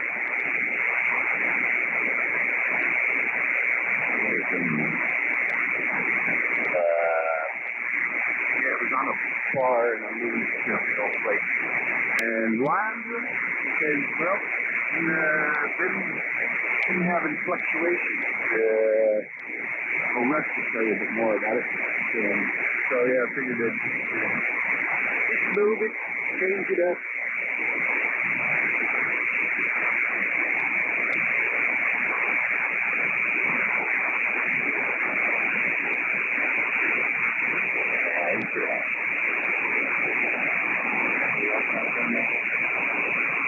Painting mobile.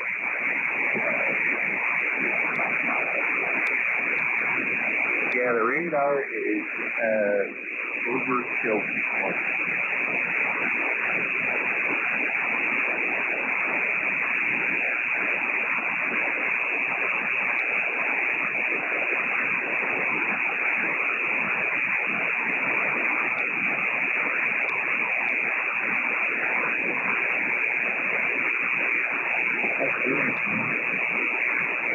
It's pretty cool.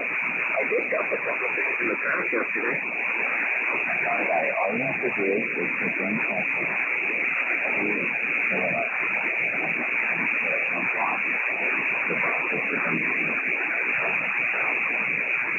I was actually thinking about that. Yeah, I was seeing stuff that I kind of walked around and I said, I'm going to get rid of this stuff so I can at least walk. So, whose garage is worse, yours or mine? Well, you definitely win on the stuff because it's just unbelievable how much stuff you really...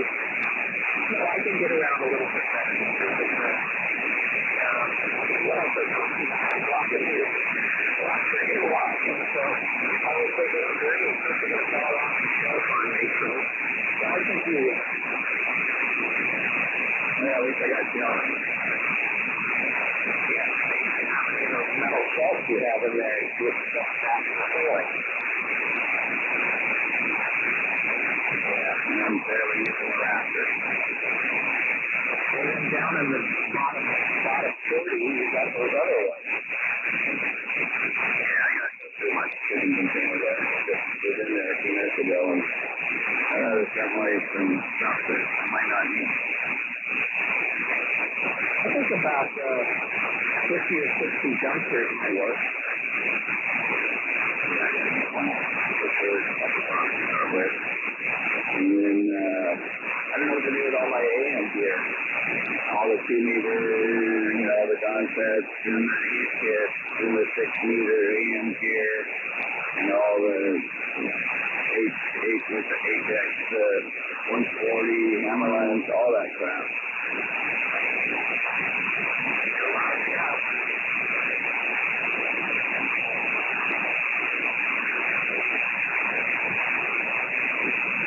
On the talk on AM 2-meters and 6-meters anymore. Well, they did back in the 50s or 60s. Oh, really? I got the 6-meter AM rig with the amplifier. 2 amps.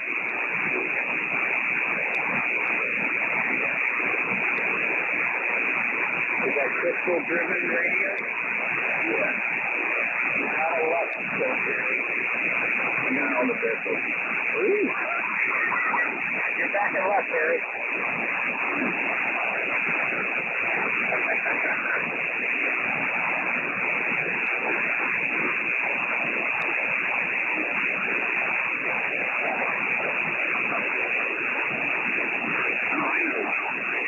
I've been talking to Will for 2 years.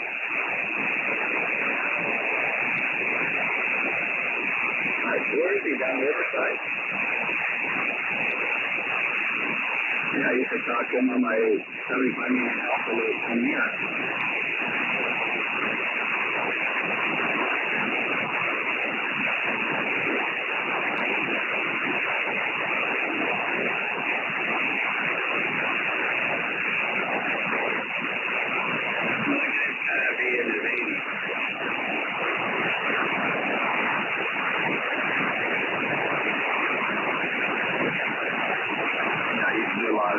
Stuff back then. I'm not doing anymore, but I still have all my antennas in here.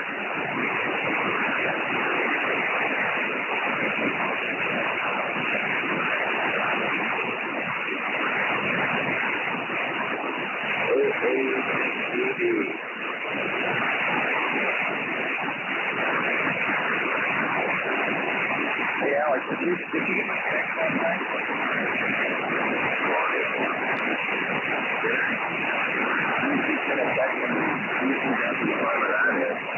I have no clue.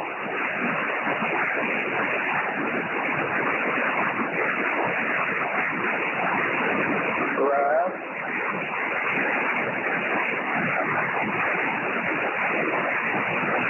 I got a picture of that bracket for the 120. Oh, you send that radio up to get it going? No, I'm going to take it out to the guy to repair it next week. Oh, it's got the bracket, it's got mobile tuner, it's got mobile. Yeah, that bracket, I have the bottom portion. Do you have any clue where that top portion of that picture might be? If you even still have it? Just curious. Oh, there's a big plate with the finger goes on it. Yeah, I have the big plate. You're talking about that little bracket that goes above the top of the picture? Oh, I don't know about that. All right, just curious.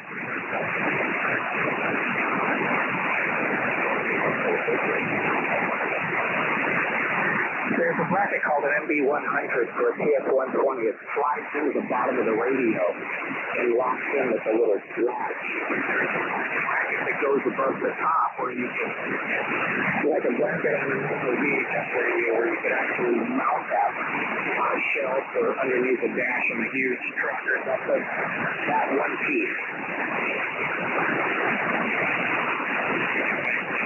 And that's about it. I'll look in here real quick. I'll look real quick.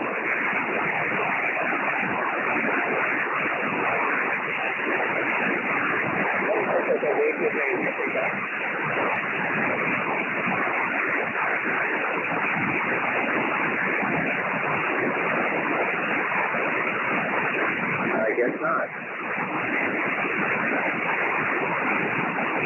I was just going to say that.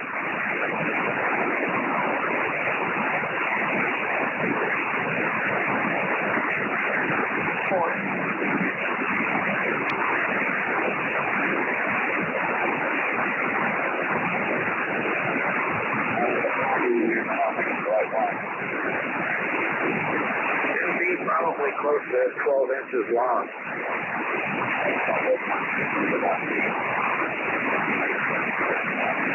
No, that's probably for a VHF radio.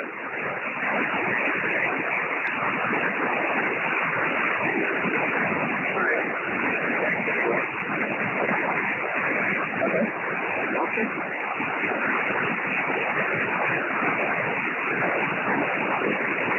Hey, Mark?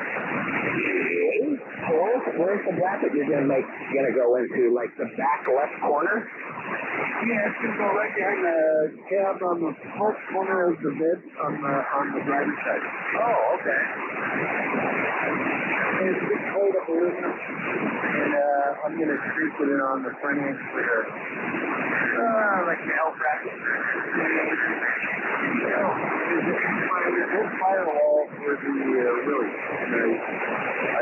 I pulled it out of the back garage here. So, there's a lot different than what I needed. So So, yeah, I could use that. We should go here.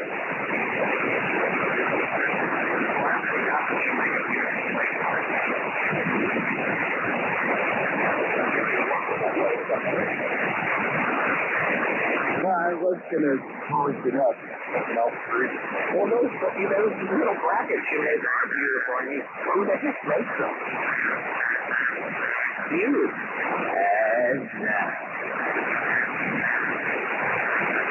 I like to compliment people on their workmanship. Stainless steel. Yeah, stainless steel.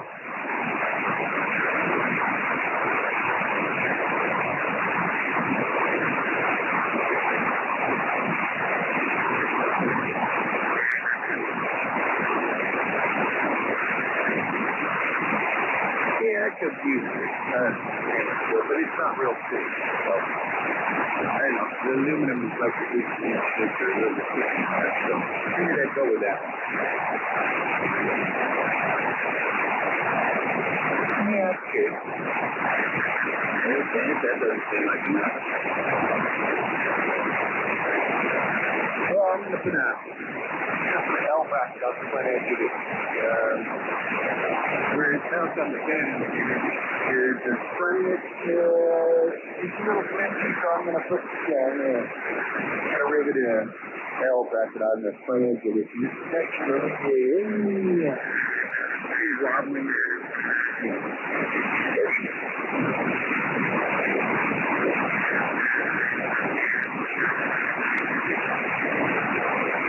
There you go.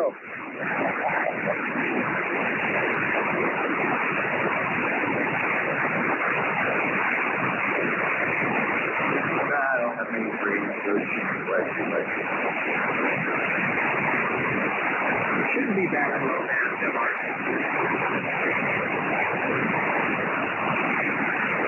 Yeah, I pretty much only talk on KD truck, so.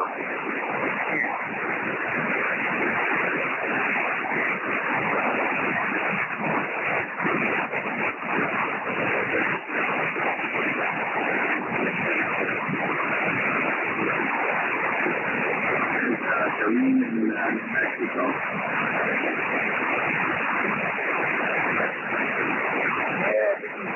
Yeah, it's here.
Parts, I guess. Oh, wow. That's what we had, Dana. 53 pounds. Wow.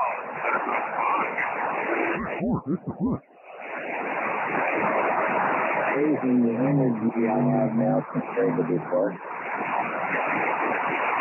Hey, you gotta go down to the surgeon and have all that extra skin removed.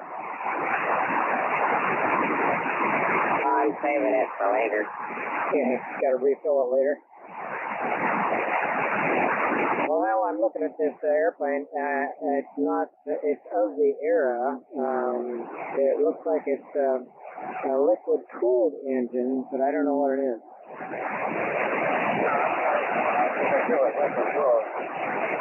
Big rigging in them all on their own. Yeah.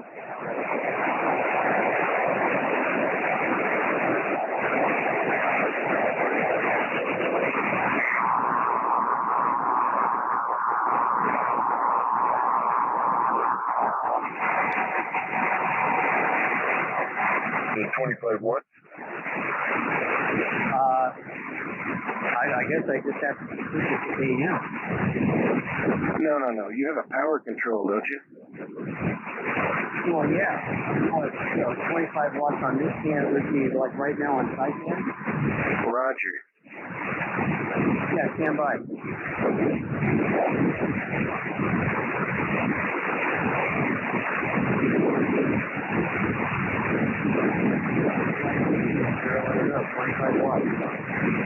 Well, there you go. You sound almost as good.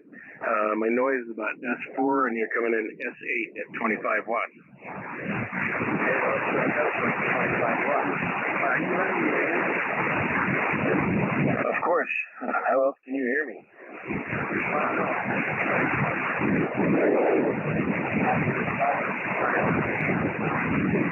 Yeah, it's running 700-800 watts, something like that. Let me see here. Turn mine down. The problem is 25 watts on sideband is at least twice as good as 25 watts on AM because, it's half the bandwidth. So we go to AM, you're going to be, like right now, I'm on 2.9 kilohertz bandwidth. We go to AM, I'm going to have to go up to like 4 or 5 or maybe even more to cover both sidebands.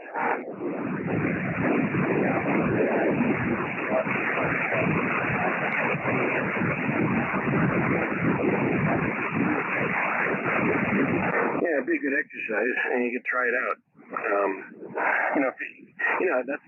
That's one thing I might do. If I went up to 40 meters, I might get on AM. The AM guys are like that. I mean, they're just old school. Now, let me see here. Hang on. Okay, WB6YZZ, turning the power down.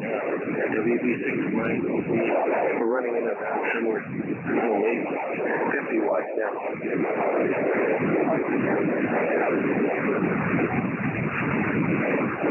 And it goes to show you don't need all that power. Jam back up to 700 or so.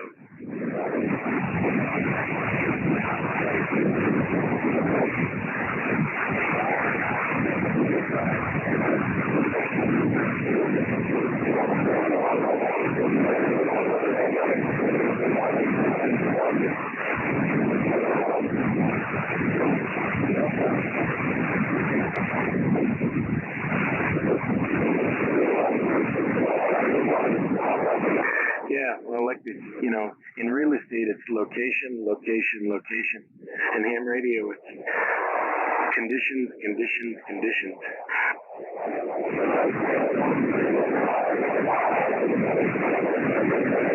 Yeah, that's true.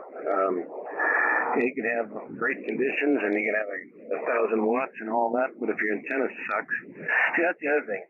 Talking about the last time I talked to somebody, just out of the blue, it was on 40 meters, and the guy tried to tell me that terminated folded dipole did not use the resistor. I mean, it just gripes me, Fred. Well, people have their...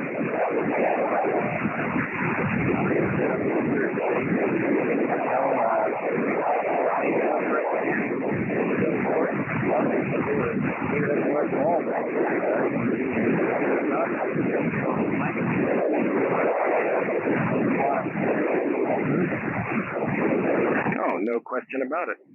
For one thing, like I've said before, the ideal NVIS altitude on 80 meters, or elevation, whatever, is, what is it, an eighth of a wavelength. Let me see, I forgot what that was. I'll find out in a sec. Everything I'm here about that is what are we looking for away from NVIS?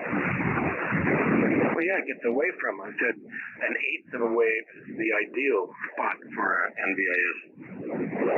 That's about what mine is. About 33 feet. That's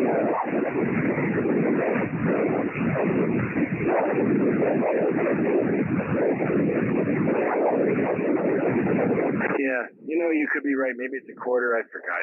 I've read up so many things that it's either an eighth or a quarter.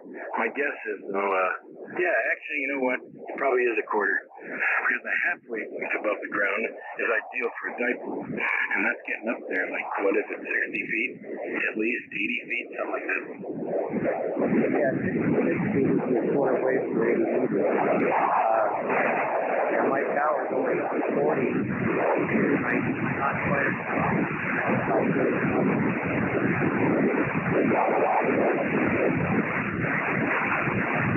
Yeah, anyway, it might need to be higher. So that's the first thing I really got to do to improve this setup here.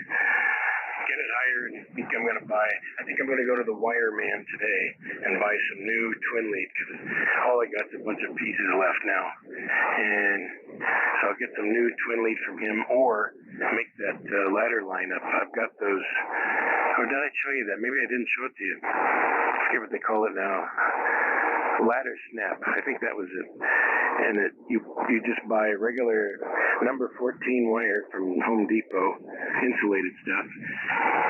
Wire snap, yeah. And then the ends are made for that, and you snap them in there, and you make your own open wire line. That's the ultimate, as far as low loss. Yeah, didn't you say those are 6 feet? They're 6 inches apart. Right? Yeah, I think this is 4 inches. Yeah, I guess regular wouldn't that work? No, like I explained, I will be putting coax out through the wall, and then just on the outside of the wall, I'll screw down the balun, the tuner balun, and run balanced out of that. Okay, well that was yeah, I can balun out there. Well, I guess coax running out to your balun and your balun on down. So how are you going to tune that? What do you mean? I tune it through the coax. Okay, well my antenna, I have coax radio tuner out window and get about 15 inches of lateral on it, whatever I'll call it. It's outside. Where are you going to put a tuner in there? Come on, Fred. You coax from the rig to the tuner, and then a short length of coax just to get it outside the wall. It's going to be like, 5 to 8 feet. That's short enough. And then the balun will be on the outside, and the twin lead will run there. Otherwise, it's very difficult, especially with 4-inch wide balanced line, to try to get it through a wall. Not really.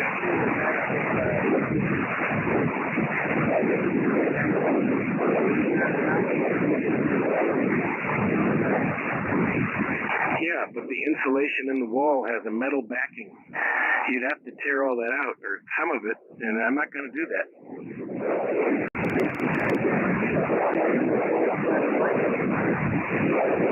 That has nothing to do with aesthetics and tearing up the house. There's nothing wrong at all with what I'm going to do by running a short length of coax to the balun.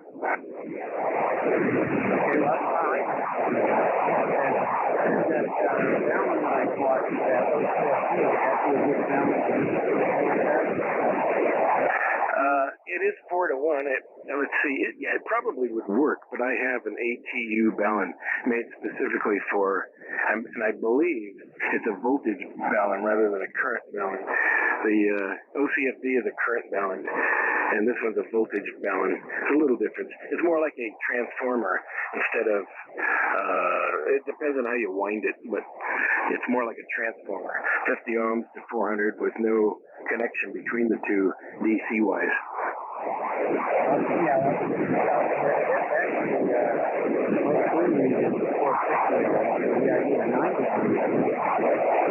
No, it doesn't matter.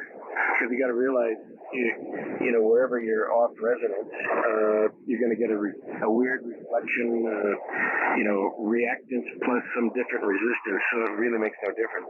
As you change frequencies, all that changes, so there's no such thing as 450 ohm line, unless you had an antenna that was 450 ohms.